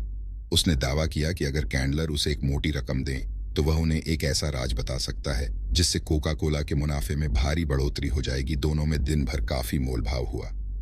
आखिरकार कैंडलर की जिज्ञासा ने जवाब दे दिया और उन्होंने अपने दोस्त के नाम एक चेक काट दिया। दोस्त ने चेक लिया और फिर आगे झुककर कैंडलर के कान में 2 छोटे शब्द कहे, जिनसे एक विश्व प्रसिद्ध ब्रांड का जन्म हुआ, वाटर इट, इसे बोतल में बेचो। सौभाग्य से कैंडलर इतने समझदार थे कि उन्होंने अपने दोस्त की सलाह पर अमल कर लिया और बाकी इतिहास है। समय और जगह की लीवरेजिंग, बॉटल इट। एक पल के लिए जरा इन शब्दों की शक्ति के बारे में सोचें। बोतल में आने से पहले कोक पीने के लिए आपको अपने करीबी सोडा फाउंटेन जाना पड़ता था। इसके बिना और कोई उपाय ही नहीं था। बोतल में आने से पहले कोक की बिक्री तभी बढ़ सकती थी जब सोडा फाउंटेन्स की संख्या बढ़े। बॉटलिंग से यह सब बदल गया। अब कोक का स्वाद लेने के लिए ग्राहक को सोडा फाउंटेन की जरूरत नहीं रह गई, क्योंकि कोक का 6 पैक खरीदकर आज ग्राहक सोडा फाउंटेन को अपने साथ घर ले आता है। नतीजा यह है कि दुनिया का लगभग हर व्यक्ति अपने घर में आराम से बैठकर कोका कोला के ताजगी भरे पेय का आनंद ले सकता है, चाहे दिन हो या रात। ऐसा इसलिए हुआ क्योंकि कोका कोला कंपनी में इतनी समझदारी थी कि उसने अपना प्रोडक्ट बोतल में बेचकर समय, प्रयास और जगह की लीवरेजिंग की। लीवरेज क्या है? लीवरेज शब्द लीवर से बना है, जो एक पुराने फ्रेंच शब्द से आया है, जिसका मतलब है ज्यादा हल्का बनाना। यह लीवरेज की शक्ति का सटीक वर्णन है। कुछ लीवर्स या औजारों का समझदारी से उपयोग करके मुश्किल काम कम कोशिश से कम समय में किए जा सकते हैं, जिससे वे वाकई ज्यादा हल्के हो जाते हैं। जरा सोचें, लीवरेज के बिना कार का इंजन बदलने में कितनी मेहनत लगेगी? आपको क्या लगता है, आपकी कार के इंजन को बाहर निकालने के लिए कितने मजबूत लोगों की जरूरत होगी? 5, 10, इससे ज्यादा? अब जरा इस पर गौर करें कि आपका कार मैकेनिक उसी काम को कितने कम समय और कितनी कम कोशिश से कर देता है। पहले तो वह इंजन के ऊपर एक मजबूत बीम पर होइस्ट, भारी सामान उठाने वाली मशीन को सही जगह पर रखेगा। फिर होइस्ट की रस्सियों और जंजीरों से इंजन को बांधेगा। इसके बाद वह पुल रोप को बिजली से चलने वाली मशीन से जोड़ देगा। स्विच दबाते ही इंजन चंद पलों में हवा में उठ जाता है। यही लीवरेज की शक्ति है। यह समय, प्रयास और पैसे बचाकर अधिकतम उत्पादकता को संभव बनाता है। कॉरपोरेशंस किस तरह लीवरेज का इस्तेमाल करते हैं?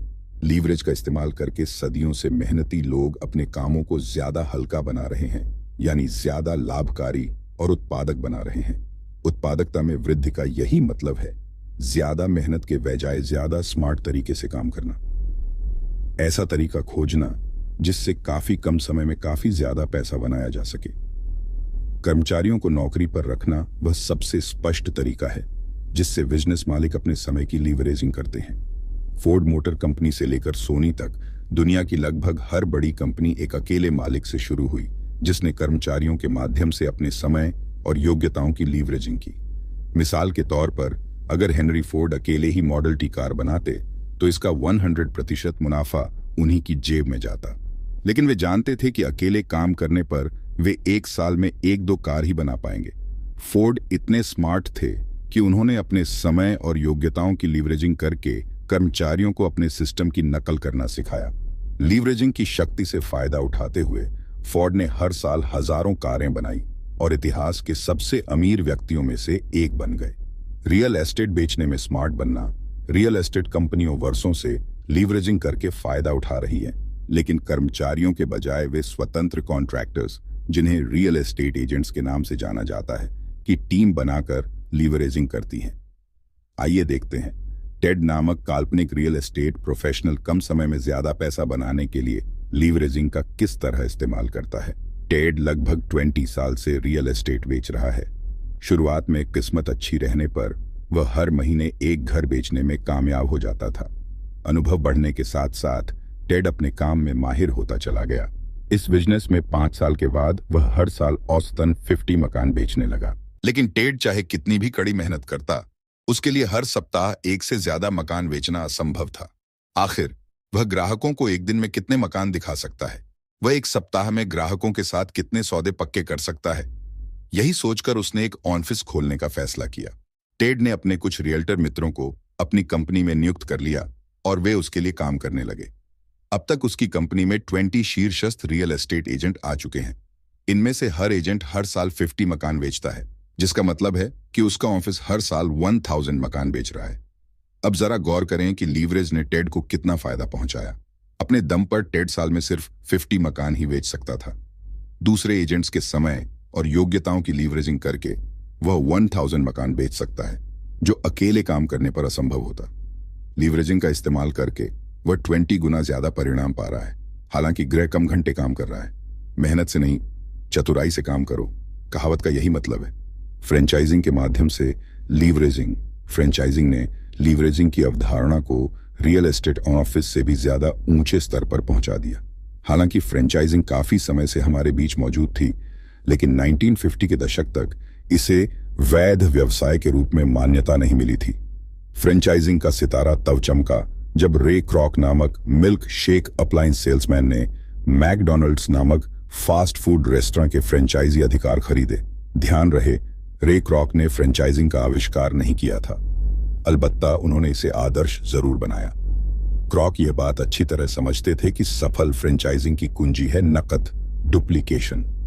इसलिए उन्होंने एक त्रुटि रहित सिस्टम बनाया जिसने सफल फ्रेंचाइजी का छोटे से छोटा विवरण भी लिखा था। इस दिशा में वे इतनी दूर तक गए कि उन्होंने आदर्श फ्रेंच फ्राइज संबंधी शोध पर $30 लाख खर्च कर डाले। परिणाम यह हुआ कि मैकडॉनल्ड्स फ्रेंचाइजी खरीदने वाले का काम आसान बन गया। उसे तो बस बिंदुओं को आपस में जोड़ना भर था। यह नकलची का साकार स्वप्न था। इस बारे में सोचें, जब आप किसी मैकडॉनल्ड्स फ्रेंचाइजी में दाखिल होते हैं तो फ्रेंच फ्राइज मशीन कहाँ रखी रहती है? बाई तरफ, है ना? इससे कोई फर्क नहीं पड़ता कि फ्रेंचाइजी इडाहो के मॉस्को में है या रूस के मॉस्को में। फ्रेंच फ्राइज मशीन हमेशा बाई तरफ रहती है। और इस बात पर भी यकीन कर लें कि बाकी हर विवरण भी लिखा रहता है और सही जगह रहता है। डुप्लीकेशन सफल फ्रेंचाइजिंग की कुंजी। इंचाइजिंग की अवधारणा इतनी कारगर इसलिए है क्योंकि यह बहुत सरल है, बेहद सरल। यह आदर्श विन विन स्थिति होती है जिसमें फ्रेंचाइजी देने और लेने वाले दोनों को ही फायदा होता है। प्रयोग और अनुभव के बाद जब कोई प्रोडक्ट जैसे डोमिनोज पिज्जा या आवश्यक सेवा जैसे किंग-कॉज कॉपियर सर्विस अच्छी तरह सफल हो जाता है, तभी उसका फ्रेंचाइजी दिया जाता है।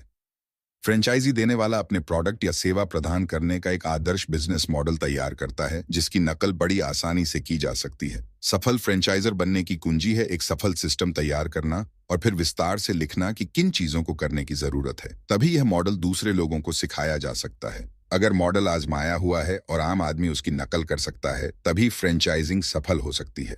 बहरहाल, अगर मॉडल की सफलता लाखों करोड़ों में एक सितारे की प्रतिभा पर निर्भर है, तो फ्रेंचाइजिंग सफल नहीं हो सकती, क्योंकि उस सितारे की नकल नहीं की जा सकती।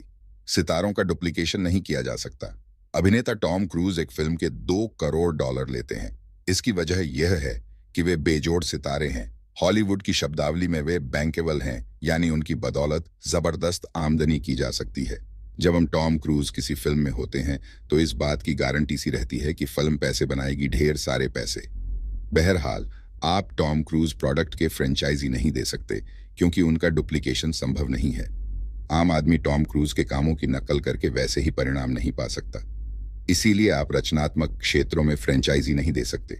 जैसे बेस्ट सेलिंग पुस्तक लिखना या कोई हिट गीत गाना। चूंकि ये क्षेत्र स्टार फैक्टर पर निर्भर करते हैं, इसलिए वे अनूठे हैं और उनकी नकल नहीं की जा सकती। बहरहाल, कुछ प्रोडक्ट्स और व्यवसायों की आसानी से नकल की जा सकती है। पिज्जा इसका आदर्श उदाहरण है। इसमें डलने वाले पदार्थ बहुतायत में मिलते हैं और सस्ते भी हैं। एक आदर्श प्रोडक्ट बनाने में सिर्फ चंद मिनट लगते हैं और हाई स्कूल की शिक्षा प्राप्त या इससे भी कम शिक्षित कोई भी महत्वाकांक्षी व्यक्ति पिज्जा हट या डोमिनोज के फ्रेंचाइजी मॉडल की नकल करना सीख सकता है। आइए यह बात दिमाग में अच्छी तरह बिठा लें। सफल फ्रेंचाइजी बनने के लिए रॉकेट साइंटिस्ट जैसी योग्यताओं की जरूरत नहीं होती। इसके लिए तो बस एक आजमाए हुए सिस्टम की आदर्श नकल की जरूरत होती है, शून्य से शिखर तक। क्या डुप्लीकेशन के माध्यम से समय और पैसे की लीवरेजिंग की अवधारणा कारगर है? इस सवाल के जवाब के लिए आपको तो बस यह देखना होगा कि पिछले 50 सालों में फ्रेंचाइजिंग के क्षेत्र में क्या हुआ। जिस समय रे क्रॉक ने अपने सिस्टम को डुप्लीकेट करना शुरू किया, उस वक्त ज्यादातर लोग फ्रेंचाइजिंग को स्कैम मानते थे। अमेरिकी संसद ने तो इसे गैर कानूनी घोषित करने की भी कोशिश की थी। विडंबना देखिए, फ्रेंचाइजिंग की अवधारणा तब से अब तक कितनी ज्यादा बदल चुकी है। विशेषज्ञों का अनुमान है कि आज अमेरिका में 34 से 60% वस्तुएं व सेवाएं फ्रेंचाइजिंग के माध्यम से डिस्ट्रीब्यूट होती हैं। आज दुनिया भर के चतुर निवेशक सफल फ्रेंचाइजी की नकल करने के अधिकार के लिए लाखों डॉलर का भुगतान कर रहे हैं। फ्रेंचाइजिंग की अभूतपूर्व सफलता के पीछे नकल या एप्लीकेशन की अवधारणा का महत्वपूर्ण योगदान है। बहरहाल, फ्रेंचाइजिंग की सबसे बड़ी समस्या यह है कि फ्रेंचाइजी बनने के लिए बहुत सारा पैसा देना पड़ता है। सच तो यह है कि मैकडॉनल्ड्स का फ्रेंचाइजी बनने के लिए बहुत कम लोगों के पास $10 लाख देने की क्वथ है। समस्या इस बात से और बढ़ जाती है कि फ्रेंचाइजी सिस्टम में सचमुच दौलतमंद बनने के लिए आपको बहुत से फ्रेंचाइजेस का मालिक बनना होगा और उन्हें चलाना होगा। वैकल्पिक फ्रेंचाइजी, सर्वोच्च कॉपीकैट सिस्टम मान लें। फ्रेंचाइजी जैसी कोई ऐसी अवधारणा होती जिसकी शुरुआती लागत सिर्फ $500 होती, और मान लें कि यह वैकल्पिक फ्रेंचाइजी इंसान के पास मौजूद लीवरेज वाली वृद्धि ग्रोथ के सबसे शक्तिशाली रूप का लाभ लेता, चक्रवृद्धि के जरिए तीव्र घातांकीय वृद्धि। तब आपके पास दौलत बनाने का सर्वोच्च कॉपीकैट सिस्टम होता है ना। कभी इतिहास के सबसे अमीर लोगों के पास दौलत बनाने का जो सिस्टम था, आज आम आदमी उसकी नकल कर सकता है। आज ऐसा तरीका है जिससे आप एक बार काम करके उसका 1000 बार भुगतान ले सकते हैं, वजह इसके कि आप मौजूदा सिस्टम में 1000 बार काम करके सिर्फ एक बार भुगतान लें। आगे के पन्नों में आपको तीव्र घातांकीय वृद्धि के बारे में ज्यादा बताया जाएगा, जो दौलत बनाने का ऐसा आजमाया हुआ सिस्टम है जिसकी आम लोग नकल कर सकते हैं। आगे आप ये सीखेंगे कि तीव्र घातांकीय वृद्धि और फ्रेंचाइजी अवधारणा का तालमेल किस तरह आपको इतना शक्तिशाली बना सकता है ताकि आप वर्तमान में मौजूद किसी भी अन्य आमदनी तंत्र के मुकाबले कम समय में ज्यादा व्यक्तिगत दौलत बना लें। आप ये पुस्तक लगभग आधी कर चुके हैं और आगे के 3 चैप्टर और बाकी हैं। तो चैप्टर 5 चालू करने से पहले मैं आपको बता दूं कि इस चैनल पर आपको ऐसे ही शानदार ऑडियो बुक और ऑडियो की समरी प्रोवाइड कराई जाती है। तो इस वीडियो को लाइक करना ना भूले, और आप जितने ज्यादा लाइक करेंगे और जितने कमेंट करेंगे, हम उतनी ही शानदार ऑडियो बुक लेकर आते रहेंगे। और चैनल को सब्सक्राइब जरूर कर लें।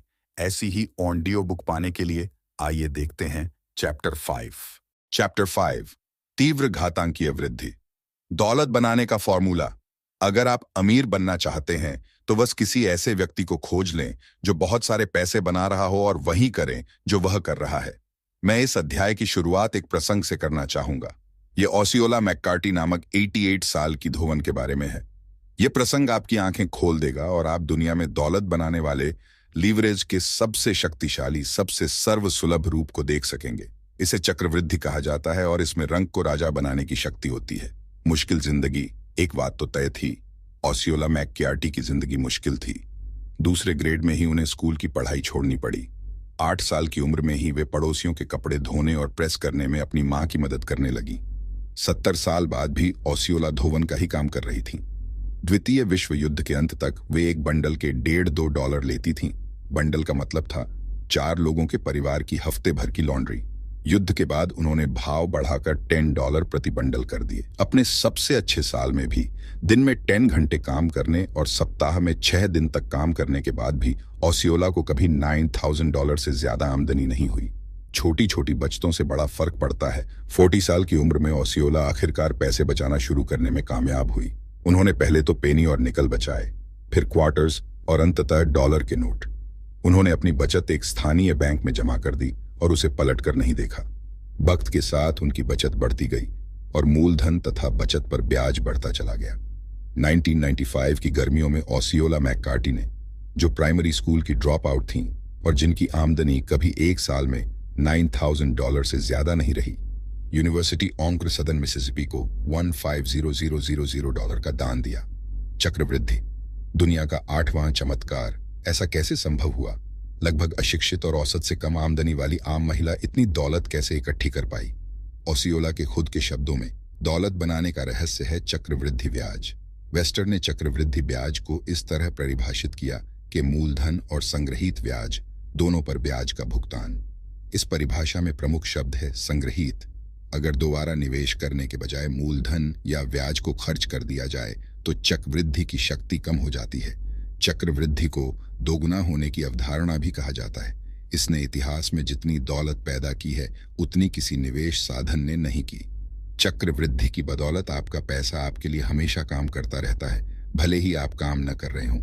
महान वैज्ञानिक अल्बर्ट आइंस्टीन ने तो चक्रवृद्धि को संसार का 8वां अजूबा कहा था।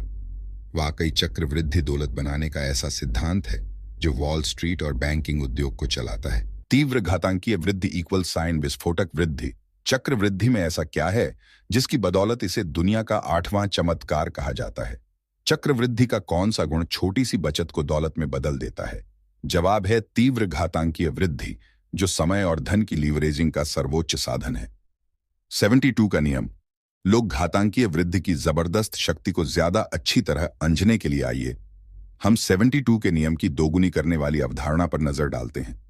72 का नियम एक सरल फॉर्मूला है जिससे आप यह पता लगा सकते हैं कि कोई निवेश कितने सालों में दोगुना होगा। इसका तरीका यह है, निवेशित राशि कितने साल में दोगुनी होगी। यह पता लगाने के लिए सबसे पहले तो वार्षिक ब्याज दर मालूम करें, फिर 72 में ब्याज दर का भाग दे दें। जवाब में आने वाली संख्या बताती है कि कितने साल में आपका पैसा दोगुना हो जाएगा। मिसाल के तौर पर मान लें कि आपने $10,000 की राशि शेयर बाजार में लगाई है, जिससे आपको 10% का सालाना लाभ होता है। पिछले 50 सालों में शेयर बाजार का सालाना लाभ 10% है। 72 के नियम का उदाहरण, $10,000 का मूल निवेश पर 10% लाभ 72 भाग 10 बराबर 7.2 साल। इसलिए $10,000 को दोगुना करने यानी $20,000 करने में आपको 7.2 साल लग जाएंगे। 72 के नियम के मुताबिक गणना करना सरल है, लेकिन इस फॉर्मूले के परिणाम किसी चमत्कार से कम नहीं है। चक्रवृद्धि से दौलतमंद बनने की आपकी राह, चक्रवृद्धि से तीव्र घातांकीय वृद्धि की शक्ति की आदर्श मिसाल देखना चाहेंगे। यह है दुनिया के सबसे अमीर व्यक्तियों में से एक वॉरेन बफेट द्वारा स्थापित इन्वेस्टमेंट फंड। अगर आप बफेट द्वारा 1956 में स्थापित वर्कशायर बैथवे फंड में $10,000 का निवेश करते और साल दर साल डिविडेंड का दोबारा निवेश करते, तो आज आपका निवेश $8 करोड़ हो जाता। असंभव लगता है ना? सिर्फ $10,000 के निवेश से $8 करोड़ की रकम। लेकिन यही चक्रवृद्धि का लाभ है, यही इसकी शक्ति है। यह साल दर साल आपके निवेश को तेजी से बढ़ाता है। अगर अब भी कोई शक हो तो कुछ कंपनियों पर नजर डालकर देख लें जिन्होंने समय के साथ 100 गुना विकास कर लिया है। सिस्को, IBM, वॉलमार्ट, माइक्रोसॉफ्ट, सूची लंबी है। अगर आप में दूरदर्शिता होती, धैर्य होता और आप इनमें से किसी कंपनी में निवेश कर देते तो आज आप करोड़पति होते। आम आदमी का लीवरेज, मैं चक्रवृद्धि को आम आदमी का लीवरेज कहता हूं और ओसियोला मैककार्टी उसकी आदर्श मिसाल है। मैंने पिछले अध्याय में लीवरेज के 2 अन्य प्रकारों के बारे में बात की है, कर्मचारी और फ्रेंचाइजिंग। ये दोनों ही लीवरेजिंग के शक्तिशाली साधन हैं, लेकिन उनसे फायदा उठाने के लिए आपके पास या तो बहुत सारा पैसा होना चाहिए या फिर बहुत सारी योग्यता होनी चाहिए। दूसरी ओर लगभग हर व्यक्ति चक्रवृद्धि की जबरदस्त शक्ति से फायदा उठा सकता है। चक्रवृद्धि दौलत बनाने के तीव्र घातांकीय सिस्टम की रीढ़ है। यह आपके समय, योग्यताओं, मेहनत और पैसे के लीवरेज का बड़ा सशक्त साधन है। आगे आने वाले पन्नों में आप जो कॉपीकैट सिस्टम सीखने जा रहे हैं वह चक्रवृद्धि की 2 सबसे बड़ी सीमाओं को खत्म कर देता है, समय और पैसा। मैं इसे समझाता हूं। आज ज्यादातर लोगों के पास निवेश करने के लिए $1,000 या $50,000 यहां तक कि $10,000 की बचत भी नहीं है। और अगर है भी तो वे इसकी तीव्र घातांकीय वृद्धि के लिए 40-50 साल तक इंतजार नहीं करना चाहते।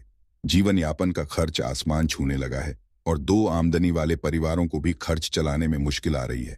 ऐसे में मेहनत से कमाए पैसे के निवेश का विचार उतना कारगर नहीं लगता। एक तो उनकी बचत न के बराबर है और दूसरे उनकी वर्तमान समस्याएं आरामदेह रिटायरमेंट की भावी उम्मीद पर भारी पड़ जाती हैं। समय धन है तो सवाल यह है, आप हजारों डॉलर निवेश किए बिना तीव्र घातांकीय वृद्धि के जरिए दौलत कैसे बना सकते हैं, या जिंदगी भर इंतजार किए बिना अपनी छोटी सी बचत को कई गुना कैसे कर सकते हैं? इस सवाल का जवाब एक सस्ती, नकल योग्य या अनुकरणीय अवधारणा में मिलता है, जो फ्रेंचाइजिंग और तीव्र घातांकीय वृद्धि का मिलाजुला रूप है। इसे नेटवर्क मार्केटिंग कहा जाता है। यह सच है कि दुनिया में ज्यादातर लोगों के पास ज्यादा पैसे नहीं है, अलबत्ता एक चीज हम सभी के पास है, समय। आइए इस बात को स्वीकार कर लें कि हम सभी अपनी मनचाही चीज करने का समय निकाल सकते हैं। अगर हम सच्ची दौलत बनाना चाहें तो हमें समय के सदुपयोग पर ध्यान देने की जरूरत है। हम हमेशा अपने दिन का शेड्यूल इस तरह बना सकते हैं ताकि हमें अपनी मनचाही चीज करने के लिए कुछ घंटे मिल जाएं। यहां पर आगामी दशकों के लिए सफलता का एक आसान फॉर्मूला बताया जा रहा है।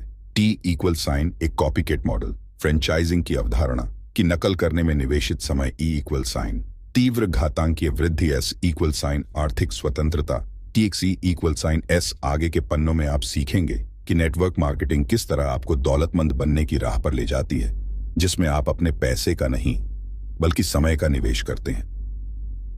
सवाल यह नहीं है कि सच्ची दौलत बनाने वाला यह सरल, नकल योग्य या अनुकरणीय तंत्र कारगर है या नहीं। इसकी सफलता में कहीं कोई संदेह नहीं है। इसके कारगर होने का सबूत यह है कि इस उद्योग की बदौलत हजारों लाखों लोग आर्थिक स्वतंत्रता पा चुके हैं। इसका विश्वव्यापी टर्नओवर $100 बिलियन का हो चुका है और यह 10% की सालाना दर से बढ़ रहा है। मेरे दोस्त, सवाल यह नहीं है कि यह आजमाया हुआ तंत्र कारगर है या नहीं। असल सवाल तो यह है, क्या आप में इसे भांपने की भविष्य दृष्टि है, इसे समझने की बुद्धिमत्ता है और इसका फायदा उठाने का साहस है, ताकि आप भी नकल करके दौलत की अपनी मंजिल तक पहुंच जाएं। चैप्टर 6, सिनर्जी, स्वर्ग में बना जोड़ा। अगर आपने आसमान में महल बनाए हैं तो इसका मतलब यह नहीं है कि आपका काम निरर्थक है। महल तो वहीं होने चाहिए, अब बस उनके नीचे नींव रख दें।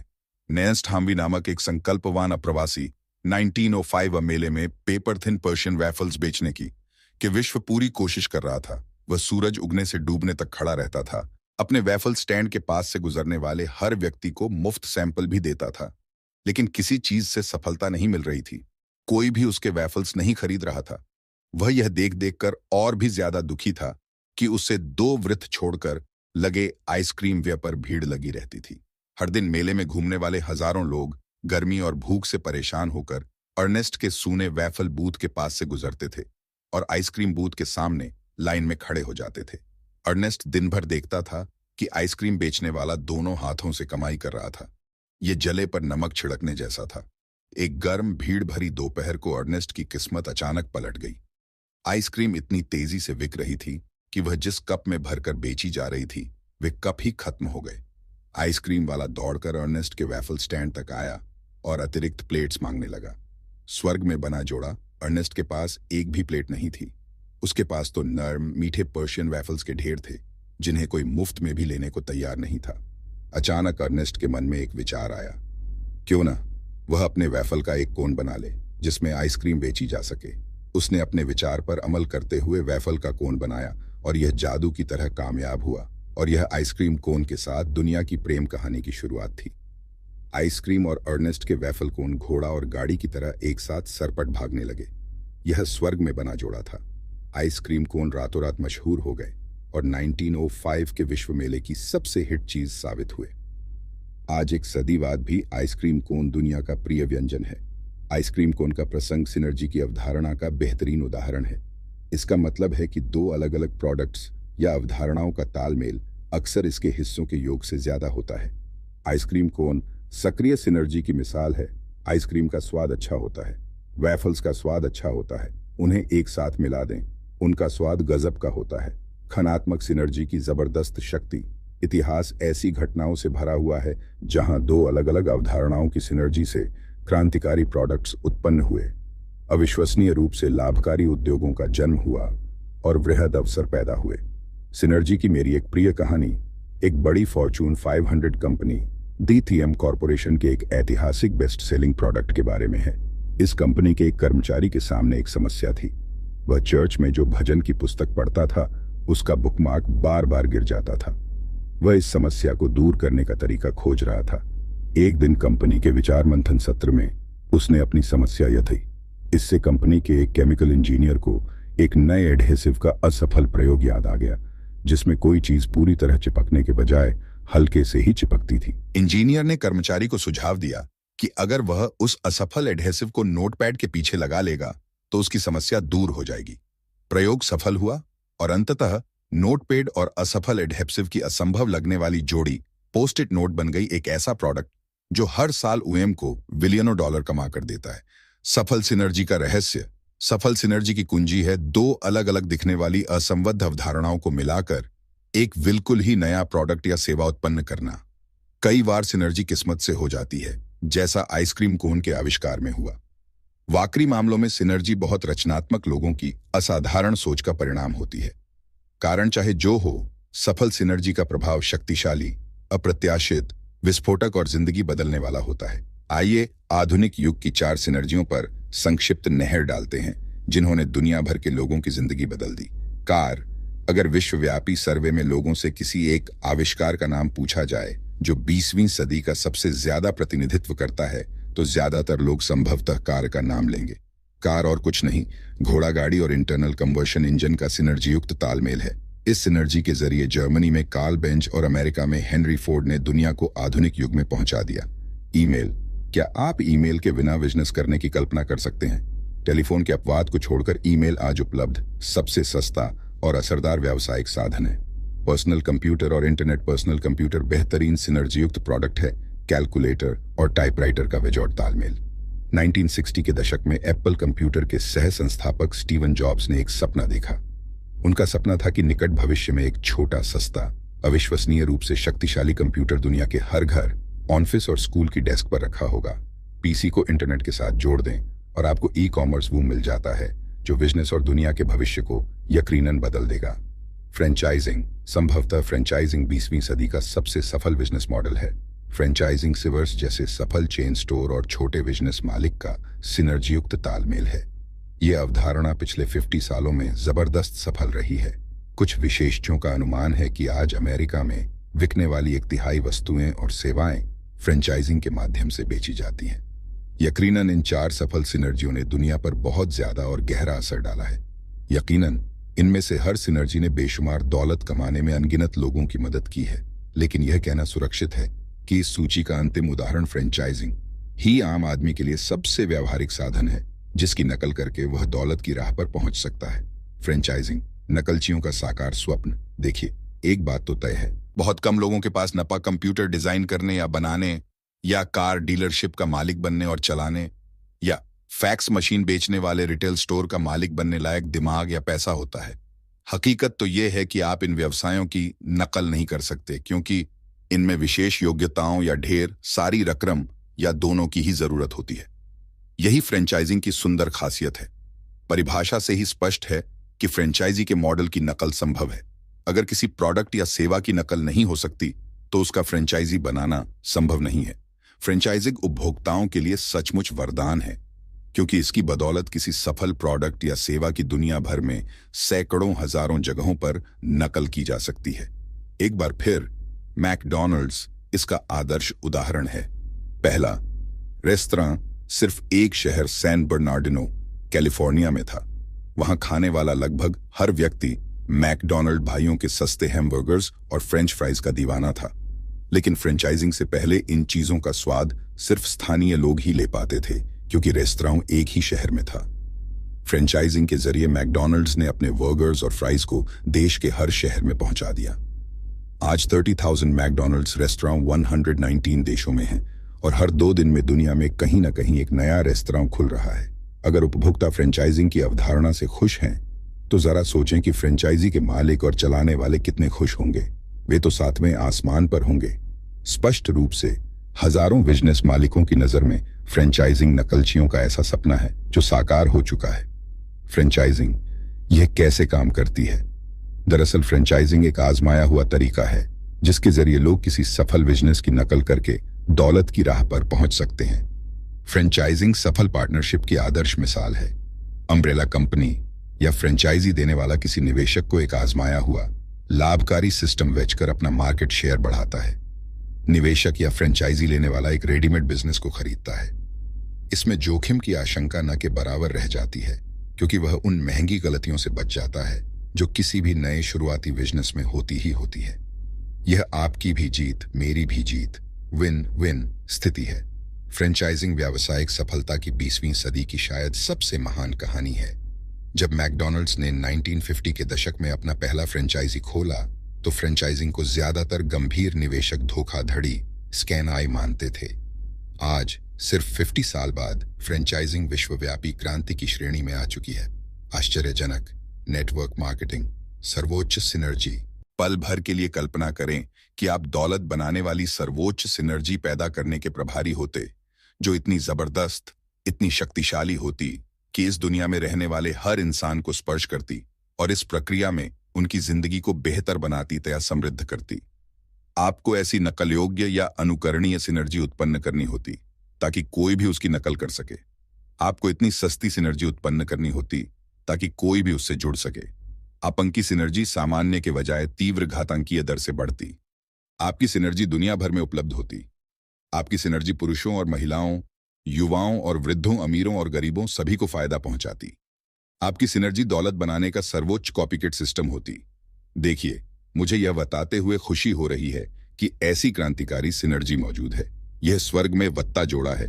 दुनिया के इतिहास में दौलत बनाने वाले 2 सबसे शक्तिशाली साधनों का रचनात्मक तालमेल, फ्रेंचाइजिंग और तीव्र घातांकीय वृद्धि का जोड़ा। परिणाम है वह अवधारणा जिसे मैं सर्वोच्च सिनर्जी नेटवर्क मार्केटिंग कहता हूं। सिनर्जी की कितनी बेहतरीन अवधारणा है। ऐसा फ्रेंचाइजी जो तीव्र घातांकीय दर से बढ़े। नेटवर्क मार्केटिंग सिनर्जी का सर्वश्रेष्ठ उदाहरण है।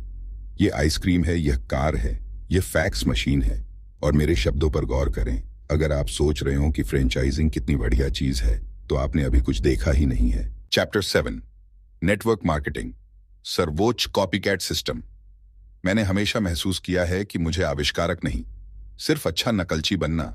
अब तक हम इस बात पर सहमत हो चुके हैं कि डुप्लीकेशन या नकल ही फ्रेंचाइजिंग की सफलता की कुंजी है। इसके अलावा हम इस बात पर भी सहमत हो चुके हैं कि चक्रवृद्धि के जरिए तीव्र घातांकीय वृद्धि ही दौलत बनाने का समय सिद्ध तरीका है। इसीलिए मैं नेटवर्क मार्केटिंग को सर्वोच्च सिनर्जी कहता हूं। यह फ्रेंचाइजिंग की अवधारणा के सर्वश्रेष्ठ पहलुओं को तीव्र घातांकीय वृद्धि की अवधारणा के सर्वश्रेष्ठ पहलुओं के साथ मिला देती है।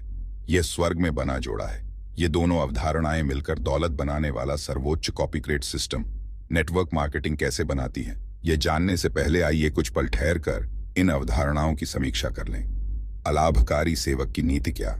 जैसा हमने पहले बताया है, तीव्र घातांकीय वृद्धि, जिसे चक्रवृद्धि और दोगुना होने की अवधारणा भी कहा जाता है, दौलत बनाने वाली अवधारणा है जो समय के इम्तिहान में खरी उतरी है और जिसका फायदा अमीर लोग हजारों सालों से उठा रहे हैं। यहां तक कि बाइबल में भी चक्रवृद्धियों के फायदे का जिक्र मिलता है। जीसस की अलाभकारी सेवक की नीति कथा में इसका स्पष्ट उल्लेख है। नीति कथा कुछ इस तरह है। एक बड़ी जायदाद का मालिक एक लंबी बिजनेस यात्रा पर जाने वाला था। जाते वक्त उसने अपने 3 विश्वसनीय सेवकों को बुलाया। उसने उनमें से हर एक को कुछ सिक्के देकर उनकी हिफाजत करने को कहा। पहले सेवक को 5 सिक्के मिले, दूसरे सेवक को 2 और तीसरे सेवक को 1। पहले दोनों सेवकों ने उन पैसों का निवेश कर दिया। मालिक के लौटने तक वे मूलधन को दोगुना कर चुके थे। जाहिर है मालिक ने उनकी समझदारी की प्रशंसा की। बहरहाल पैसा डूबने के डर से तीसरे सेवक ने अपना इकलौता सिक्का जमीन में गाड़ दिया। मालिक के लौटने पर उसने उन्हें वहीं सिक्का लौटा दिया। इससे ज्यादा कुछ नहीं। मालिक ने उस सेवक को फटकार लगाई कि उसने वह पैसा बैंकरों के पास निवेश क्यों नहीं किया। मालिक उस सेवक से इतने नाराज हुए कि उन्होंने उसे फौरन नौकरी से निकाल दिया। अपने पैसे से अपने लिए काम करवाना, यह नीति कथा समझदारी भरे और लाभकारी निर्णयों के महत्व को दर्शाती है, चाहे वे आर्थिक हों या आध्यात्मिक, अवसर या पैसा या गुण या योग्यताएं या आत्मा का वरदान मिलना ही काफी नहीं है। असल मुद्दा तो ये है कि आप उन वरदानों का करते क्या हैं। क्या आप उन्हें जमीन में गाड़ देते हैं या फिर समझदारी से उनका निवेश करते हैं ताकि वे बढ़कर कई गुना हो सकें। तीव्र घातांकीय वृद्धि की शक्ति स्पष्ट है। आप अपने पैसे से अपने लिए काम करवा सकते हैं और उसे 2 गुना, फिर 4 गुना, फिर 8 गुना और इस तरह कई गुना कर सकते हैं। चक्र वृद्धि के माध्यम से आपका पैसा आपके लिए काम कर रहा है, आपके सोते वक्त भी। आइंस्टीन को यह मालूम था, इसीलिए उन्होंने चक्र वृद्धि को संसार का 8वां अजूबा कहा था। समय मुद्दा है, जाहिर है एक पेंच है, वरना दुनिया का हर व्यक्ति दौलत बनाने के तीव्र घातांकीय सिस्टम की नकल कर रहा होता और हम सभी अमीर होते हैं ना। पारंपरिक चक्रवृद्धि की 2 चुनौतियां हैं जो हम में से ज्यादातर लोगों के लिए काफी बड़ी हैं। पहली, पैसों का निवेश करने के लिए यह जरूरी है कि घर खर्च के बाद हमारे पास हर महीने थोड़ा अतिरिक्त पैसा रहे। दुर्भाग्य से ऐसा बहुत कम हो पाता है। जैसा एक कॉमेडियन ने एक बार कहा था, हम में से ज्यादातर लोगों के पास पैसे खत्म होने के बाद भी बहुत सारा महीना बचा होता है। आम आदमी अगर खुशकिस्मत हो तो हर महीने $100 बचा सकता है, लेकिन साल भर में $1200 खास बड़ी रकम नहीं होती। दूसरी चुनौती यह है कि चक्रवृद्धि के जरिए पैसा बढ़ाने में समय लगता है, काफी समय। $1000 को दोगुना करके $2000 बनाने में 7 साल से ज्यादा समय लगेगा, बशर्ते यह शेयर बाजार में 10% सालाना कमाए। दोगुना करने की अवधारणा खास आकर्षक नहीं लगती है जब आपके पास निवेश करने के लिए $1000 से भी कम हो या सिर्फ कुछ $1000 हों। सच तो यह है कि ज्यादातर लोग वक्त काटने में इतने ज्यादा व्यस्त हैं कि चक्रवृद्धि के जरिए अमीर नहीं बन सकते। लेकिन नेटवर्क मार्केटिंग की बदौलत आज फ्रेंचाइजी जैसा एक सिस्टम है जो आपको दशकों के बजाय सिर्फ महीनों या सालों में तीव्र घातांकीय दौलत और स्वतंत्रता दिला सकता है। सिस्टम ही जवाब है। चूंकि नेटवर्क मार्केटिंग की नकल की जा सकती है, इसलिए यह दौलत बनाने का सर्वोच्च कॉपीकैट सिस्टम है। यह फ्रेंचाइजी जैसी ही अवधारणा है जिसकी लागत कम है। इसमें संयोग या किस्मत के दखल की गुंजाइश ही नहीं है। नेटवर्क मार्केटिंग में सफल होने के लिए आप में स्टार प्रतिभा का होना जरूरी नहीं है, टाइगर वुड्स या एंजेलिना जोली की तरह। इसके अलावा आपको ऑल्बर्ट आइंस्टीन या बिल गेट्स की तरह नैसर्गिक प्रतिभा का धनी होने की जरूरत भी नहीं है।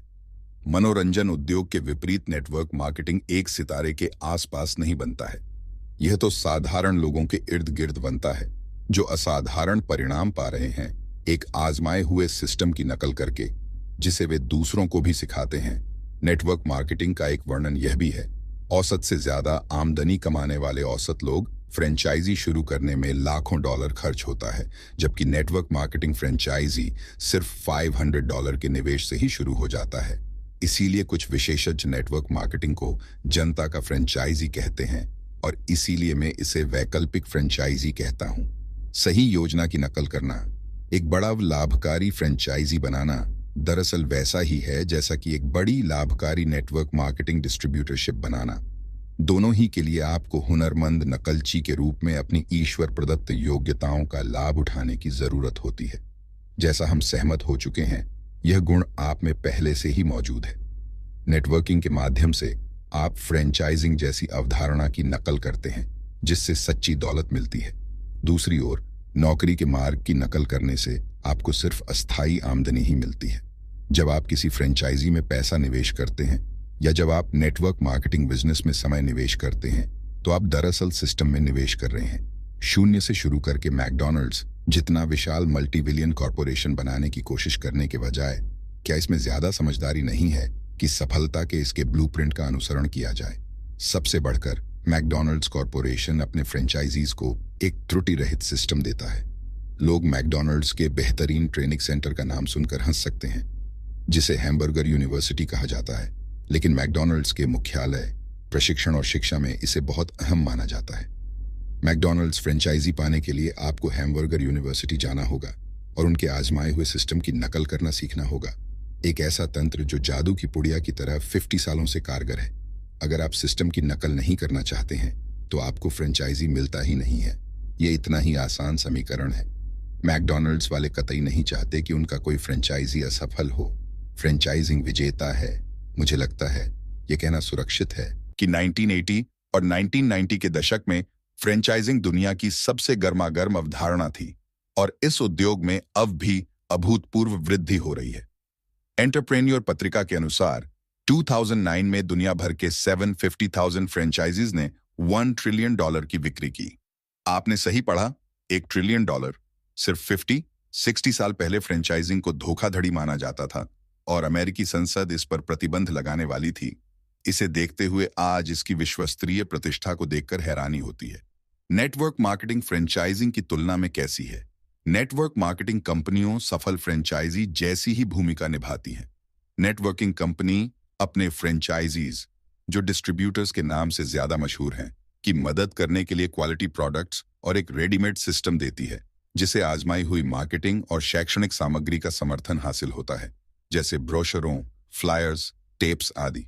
फ्रेंचाइजिंग और नेटवर्क मार्केटिंग दोनों ही में सिस्टम असल कुंजी है।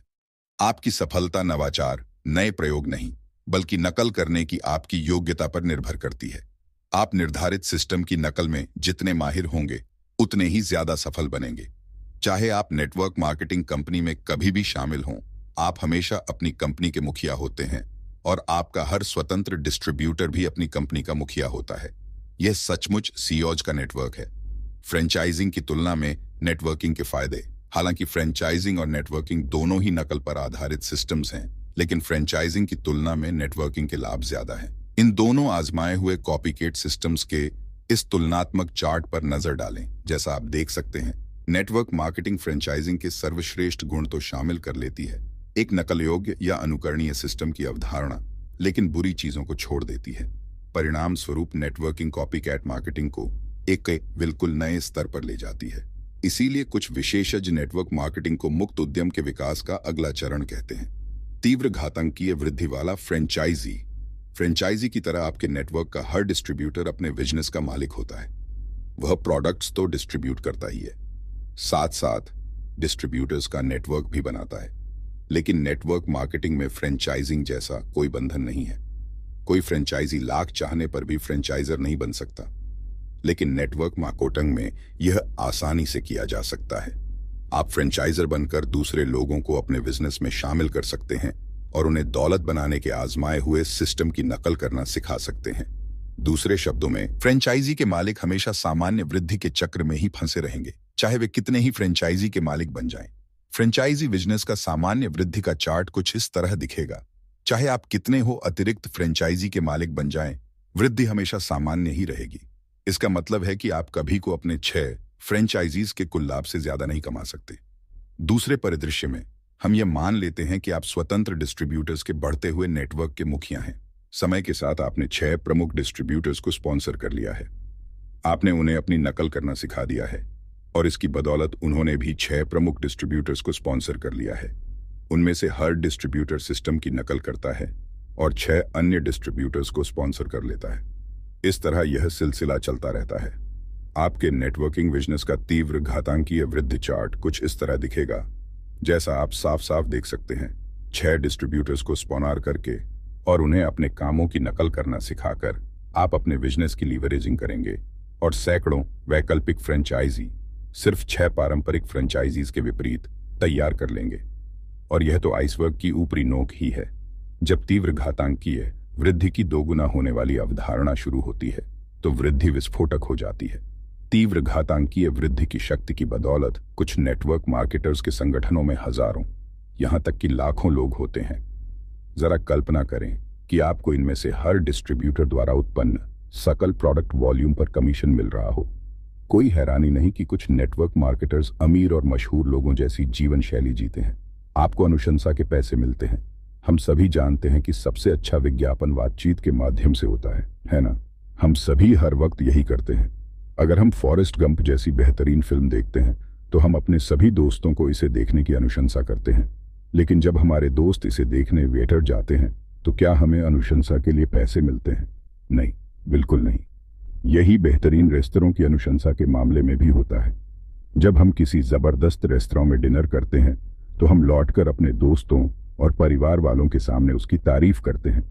लेकिन क्या रेस्तरां का मालिक हमें उस पैसे पर कमीशन देता है जो हमारे दोस्त वहां खर्च करते हैं? सवाल ही नहीं उठता।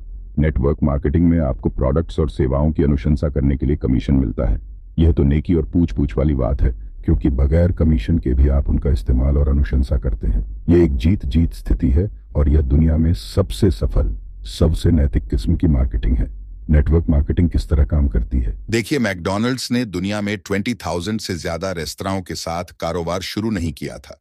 इसने तो बस एक रेस्तरां से अपना धंधा शुरू किया था और इसके बाद उन्होंने पहले वाले रेस्तरां जैसा ही एक और रेस्तरां खोल लिया। इसी तरह आप भी नेटवर्क मार्केटिंग के जरिए 3 घातांकीय वृद्धि शुरू कर सकते हैं। आप खुद से और एक अन्य व्यक्ति से शुरू कर सकते हैं। क्या आपको लगता है कि आप हर महीने एक व्यक्ति को अपने बिजनेस में शामिल कर सकते हैं? सिर्फ एक पार्टनर जिसकी ज्यादा स्वतंत्रता, सम्मान, खुशी और सुरक्षा में दिलचस्पी हो। एक पार्टनर जो अपनी और अपने परिवार वालों की जिंदगी बेहतर बनाने में दिलचस्पी रखता हो। एक महीने में एक अच्छा व्यक्ति सफल होने के लिए बस इतने की ही जरूरत होती है। एक महीने में एक एक व्यक्ति करके 4096 व्यक्ति हो सकते हैं। जब आप उस व्यक्ति को अपने नेटवर्क में स्पॉन्सर कर लेते हैं तो आप उसके कोच बन जाते हैं। आपको कंपनी के प्रोडक्ट्स बेचने पर पूरी कोशिशें केंद्रित करने की जरूरत नहीं है। आपको अपनी टीम के नए व्यक्ति को सिस्टम की सफलतापूर्वक नकल करना सिखाना होगा। दूसरे महीने में आप अपने पहले नए व्यक्ति को अपने कामों की नकल करना सिखाते हैं। आप उसे महीने में एक व्यक्ति को स्पॉन्सर करने का तरीका सिखा देते हैं। साथ ही आप एक और नए व्यक्ति को स्पॉन्सर कर लेते हैं। इस तरह दूसरे महीने के अंत तक आप खुद 2 लोगों को स्पॉन्सर कर लेते हैं। इसके अलावा आपके पहले नए व्यक्ति ने भी एक व्यक्ति को स्पॉन्सर कर लिया है। अब आपका समूह 4 का हो गया, आप और 3 अन्य लोग, सही है। फिर आप स्पॉन्सरिंग के सफलता के सिस्टम की नकल करते जाते हैं और अपने नए पार्टनर्स को अपनी नकल करना भी सिखाते हैं। तीसरे महीने, चौथे महीने, 5वें महीने और सिलसिला चलता रहता है। पहले साल के अंत तक आप व्यक्तिगत रूप से 12 लोगों को स्पॉन्सर कर लेंगे, एक महीने में एक, और उनमें से हर एक भी एक महीने में एक को स्पॉन्सर कर लेगा। इसी तरह अब आइए देखते हैं कि एक साल के अंत में क्या होता है। परिणाम देखकर आपको तीव्र घातांकीय वृद्धि की जबरदस्त शक्ति पता चल जाएगी, जो नेटवर्क मार्केटिंग नामक आसान, नक्रलयोग्य और अनुकरणीय फ्रेंचाइजी जैसी अवधारणा से जुड़ी है। आपको पता चलेगा कि इससे आपका बिजनेस विस्फोटक गति से बढ़ चुका है। एक महीने में सिर्फ एक व्यक्ति को स्पॉन्सर करके और उसे अपने कामों की नकल करना, और महीने में एक नए व्यक्ति को स्पॉन्सर करना सिखाकर साल के अंत तक आपके संगठन में 4096 स्वतंत्र डिस्ट्रीब्यूटर्स यानी वैकल्पिक फ्रेंचाइजीज हो जाएंगे। एक रोमांचक पहलू पर गौर करें, कंपनी आपको अपने संगठन के सेल्स वॉल्यूम पर कमीशन देती है। अगर network marketing company sales commission में 28% भुगतान करती है तो आप हर महीने $12,000 से $20,000 तक कमा लेंगे, या इससे भी ज्यादा।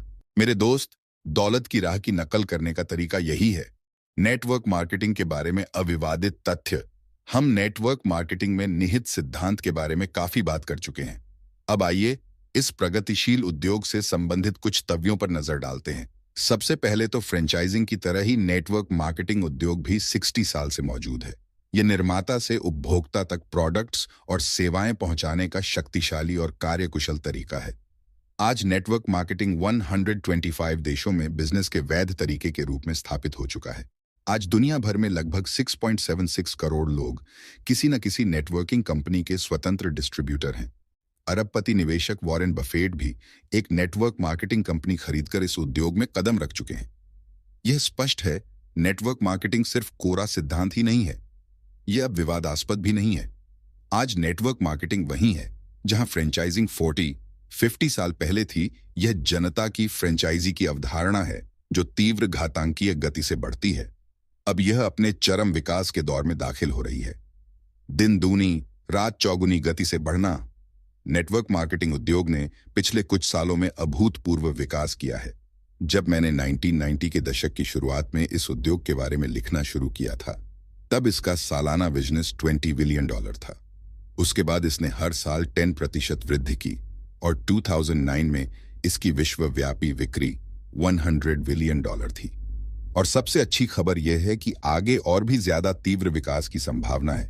आज हम नेटवर्क मार्केटिंग के स्वर्णिम युग में कदम रख रहे हैं। नेटवर्किंग आज वही है जहां फ्रेंचाइजिंग 40-50 साल पहले थी, जिसका मतलब है कि इसके सर्वश्रेष्ठ वर्ष भविष्य में आएंगे। मेरी भविष्यवाणी है कि तीव्र घातांकीय वृद्धि की बदौलत नेटवर्क मार्केटिंग उद्योग अगले दशक में फ्रेंचाइजी की बिक्री को पार कर लेगा। यह एक बड़ी प्रवृत्ति ही नहीं है, यह तो एक विश्वव्यापी मुहिम है। मैं इसे ई मुहिम कहता हूं। का मतलब है तीव्र घातांकीय उद्यमी। नेटवर्क मार्केटिंग घरेलू उद्यमिता के ज्वार का फायदा उठाने की सर्वश्रेष्ठ स्थिति में है, जो पूरी दुनिया में उफान पर है। आपको खुद से यह सवाल पूछना चाहिए, क्या मैं उन लोगों में से एक बनने जा रहा हूं जो नेटवर्क मार्केटिंग को अगले दशक में विस्फोट करते हुए देखेंगे, या फिर मैं उन लोगों में से एक बनने जा रहा हूं जो इसके विस्फोट में मदद करेंगे और इसका फायदा भी उठाएंगे। कंक्लूजन अब आपकी बारी है। कॉपीकेटिंग, नकल संबंधी पुस्तक को समाप्त करने का सबसे अच्छा तरीका प्रकृति के सबसे अच्छे नकलची प्रोसेशनरी कैटरपिलर की कहानी बताना है। इन आकर्षक छोटे कीड़ों का यह नाम इसलिए पड़ा क्योंकि उनमें लाइन में चलने की अजीब आदत होती है, एक के पीछे एक। कैटरपिलर्स अपने साथियों के व्यवहार की नकल करने में माहिर होते हैं। दरअसल उन्हें और कुछ आता ही नहीं है, सिर्फ नकल करना आता है। उनकी झुंड प्रवृत्ति इतनी शक्तिशाली होती है कि वे एक दूसरे के पीछे चलते रहते हैं, एक वक्त में कई मील।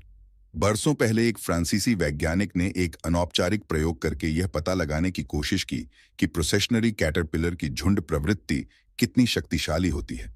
उसने एक बड़े फूलदान के गोल घेरे पर कुछ कैटरपिलर्स रख दिए। भीतर कैटरपिलर्स की प्रिय पत्तियों का आहार और ताजे पानी की भरपूर मात्रा थी। कैटरपिलर्स आगे वाले कैटरपिलर के पीछे पीछे फूलदान के गोल घेरे में ही घूमते रहे। वे बिना रुके घंटों, दिनों तक चलते रहे। आश्चर्यजनक बात यह थी कि भोजन और पानी कैटरपिलर्स से सिर्फ कुछ इंच ही दूर थे, लेकिन नकल करने की प्रवृत्ति इतनी शक्तिशाली थी कि एक भी कैटरपिलर ने वक्र नहीं तोड़ा। 7 दिन तक लगातार चलने के बाद सभी कैटरपिलर थकान और भूख प्यास से मर गए। आप किस चीज की नकल करने का चुनाव कर रहे हैं? प्रोसेशनरी कैटरपिलर की तरह ही हम इंसानों में भी झुंड प्रवृत्ति होती है। इसी वजह से हम इतने बेहतरीन नकलची होते हैं। सौभाग्य से हमारी सोचने की योग्यता हमारी झुंड प्रवृत्ति को संतुलित कर देती है। चूंकि हम सोच सकते हैं और तर्क कर सकते हैं, इसलिए हम चुनाव कर सकते हैं, जबकि कीड़े मकोड़े अपने सहज बोध या भाव के रहमोक्रम पर ही निर्भर होते हैं। प्रोसेशनरी कैटरपिलर के विपरीत इंसान झुंड से अलग होने का विकल्प चुन सकते हैं। हम उन लोगों की नकल करना बंद कर सकते हैं जिनका सिस्टम हमें कर्ज, निर्भरता, शंका और बहुत सारे लोगों के मामले में तबाही की ओर ले जाएगा। या फिर हम उन लोगों की नकल करना शुरू करने का विकल्प चुन सकते हैं जिनका सिस्टम हमें समृद्धि और प्रचुरता की ओर ले जाएगा। आपकी स्थिति कैसी है? क्या आप प्रोसेशनरी कैटरपिलर जैसे हैं जो अंधों की तरह अपने सामने वाले कैटरपिलर की योजना की नकल कर रहे हैं जब तक कि आपका अंत भी 95% इंसानी प्रोसेशनरी कैटरपिलर्स जैसा न हो जाए, स्वर्गवासी कड़के या सरकारी पेंशन पर गुजारा करने वाले? या फिर आप समूह से अलग होने के इच्छुक हैं और सच्ची दौलत की ओर ले जाने वाली एक आजमाई हुई योजना की नकल करके 5% लोगों की जमात में पहुंचना चाहते हैं? दौलत बनाने के लिए सिस्टम की नकल क्यों करें? आप समूह का साथ क्यों छोड़ें और दौलत उत्पन्न करने वाले सिस्टम की नकल क्यों करें? इस सवाल का जवाब एक ही शब्द में दिया जा सकता है, स्वतंत्रता। कर्ज से स्वतंत्रता, हमेशा हमेशा के लिए। बॉस की सख्त निगरानी से स्वतंत्रता, जो हर पल आपके कंधे के पीछे से झांकता रहता है। घर खर्च चलाने के लिए पार्ट टाइम नौकरियां करने से स्वतंत्रता।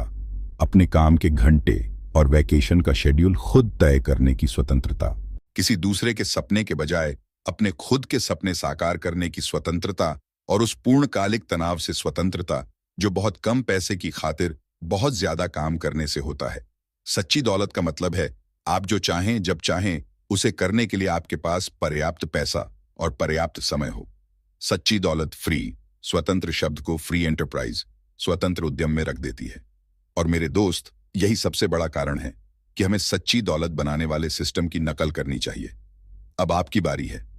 आप इसे कर सकते हैं। नेटवर्क मार्केटिंग में सफल होने के लिए जितनी योग्यताओं की जरूरत होती है वे सब आप में हैं, क्योंकि आप पैदाइशी नकलची हैं। अब 95% लोगों की जमात से बाहर निकलने और दौलत बनाने वाले सिस्टम की नकल करना शुरू करने का वक्त आ चुका है। उन कैटरपिलर्स की नकल करने से क्या फायदा जो एक अंतहीन चक्र में गोल गोल घूम रहे हैं। झुंड से अलग होने और सच्ची दौलत व पूर्ण स्वतंत्रता पाने की अब आपकी बारी है। मजे की बात तो यह है कि आपको कोई भी ऐसी चीज नहीं करनी है जिसे आप पहले से ही न कर रहे हो। आप पहले से ही नकल में माहिर हैं। क्या यह सच नहीं है? तो फिर आप ये क्यों नहीं सोचते कि यह एक ऐसे सिस्टम की नकल करने का समय है जो आपके सपने साकार करने में आपकी मदद करेगा। आप ये क्यों नहीं सोचते कि आपको उस दक्रियानूसी सिस्टम से वार्डर निकल जाना चाहिए जो आपको अपने सपनों का गला घोंटने के लिए मजबूर करता है? भविष्य के बारे में आपके सच्चे डर क्या है? सच्ची दौलत बनाने वाले सिस्टम की नकल करने में डरने की कोई बात ही नहीं है। सच्चा डर तो यह है कि कहीं 65 साल की उम्र में हमारा अंत भी इस दुनिया के 95% लोगों जैसा ना हो। स्वर्गवासी, कड़के या परिवार, चर्च या देश की दया पर निर्भर। सच्चा डर अपने स्वर्णिम वर्षों में गरीबी के स्तर की पेंशन पर रिटायर होना है। सच्चा डर तो औसत जिंदगी से समझौता करना है। जवाक आप अपने दिल में जानते हो कि आप इससे बहुत ज्यादा सक्षम हैं। सच्चा डर अपने सपने छोड़ना है, सिर्फ इसलिए क्योंकि आपने ऐसी योजना की नकल करने का चुनाव किया है जो उन्हें कभी साकार नहीं कर सकती। मेरे दोस्त, आपको नकारात्मक लोगों को अपने सपने चुराने की इजाजत कभी नहीं देनी चाहिए। नकारात्मक लोग प्रोसेशनरी कैटरपिलर्स जैसे होते हैं। वे इस बात पर जोर देंगे कि आप उनके सिस्टम की नकल करें, इस तनख्वाह से उस तनख्वाह तक गुजारा करें, भले ही इसका नतीजा यह हो कि आप अंतहीन चक्र में गोल गोल घूमते रहें। अवसर कभी खाली नहीं जाते। अब सूची दौलत बनाकर स्वतंत्र होने की आपकी बारी है, लेकिन इसके लिए आपको एक अलग योजना की नकल करनी होगी। हमेशा याद रखें, जब अवसर आपके सामने आए तो आपको उन्हें फौरन लपकना होगा। आपको यह नहीं सोचना चाहिए कि जब आप पूरी तरह तैयार होंगे तभी अवसर सामने आएंगे। जैसा मैं हमेशा कहता हूं, अवसर कभी खाली नहीं जाते, कोई दूसरा उनका पहले फायदा उठा लेता है। इस अवसर को अपने पास से खाली न जाने दें। हीरे की अंगूठी को जकड़ने का यह आपका मौका है। आप यह काम कर सकते हैं। आप पहले से ही माहिर नकलची हैं। खुद को फ्रेंचाइजिंग के बाद की सबसे महान आर्थिक मुहिम से फायदा उठाने का एक मौका तो दें। विश्वव्यापी नेटवर्किंग आज वहीं है जहां फ्रेंचाइजिंग 40 साल पहले थी। आज नेटवर्किंग बिजनेस का वार्षिक वॉल्यूम $110 बिलियन से भी ज्यादा है। यह तय है कि अगले दशक में यह $1 ट्रिलियन तक पहुंच जाएगा। अब ज्यादा इंतजार ना करें। शामिल होने का इससे बेहतर समय कभी नहीं रहा। आज आप एक विश्वव्यापी मुहिम की शुरुआत का फायदा उठा सकते हैं। 5% जमात में शामिल होने की यह आपकी बारी है। इसलिए इस अवसर का फायदा उठा लें, किसी दूसरे के उठाने से पहले। आप एक माहिर नकलची हैं। आप में सफल होने की सभी योग्यताएं हैं। इससे बेहतर समय कभी नहीं रहा। आप इसके हकदार हैं। यह आपकी बारी है। आप नकल करके दौलत की अपनी मंजिल तक पहुंच सकते हैं। तो ये थी आज की शानदार ऑडियो बुक। मुझे उम्मीद है कि आपको यह ऑडियो बुक पूरी समझ में आ गई होगी और आप इस ऑडियो बुक को दोबारा भी सुन सकते हैं। और ऐसी ही ऑडियो बुक सुनने के लिए हमारे चैनल ऑडियो बुक की गंगा को सब्सक्राइब जरूर करें।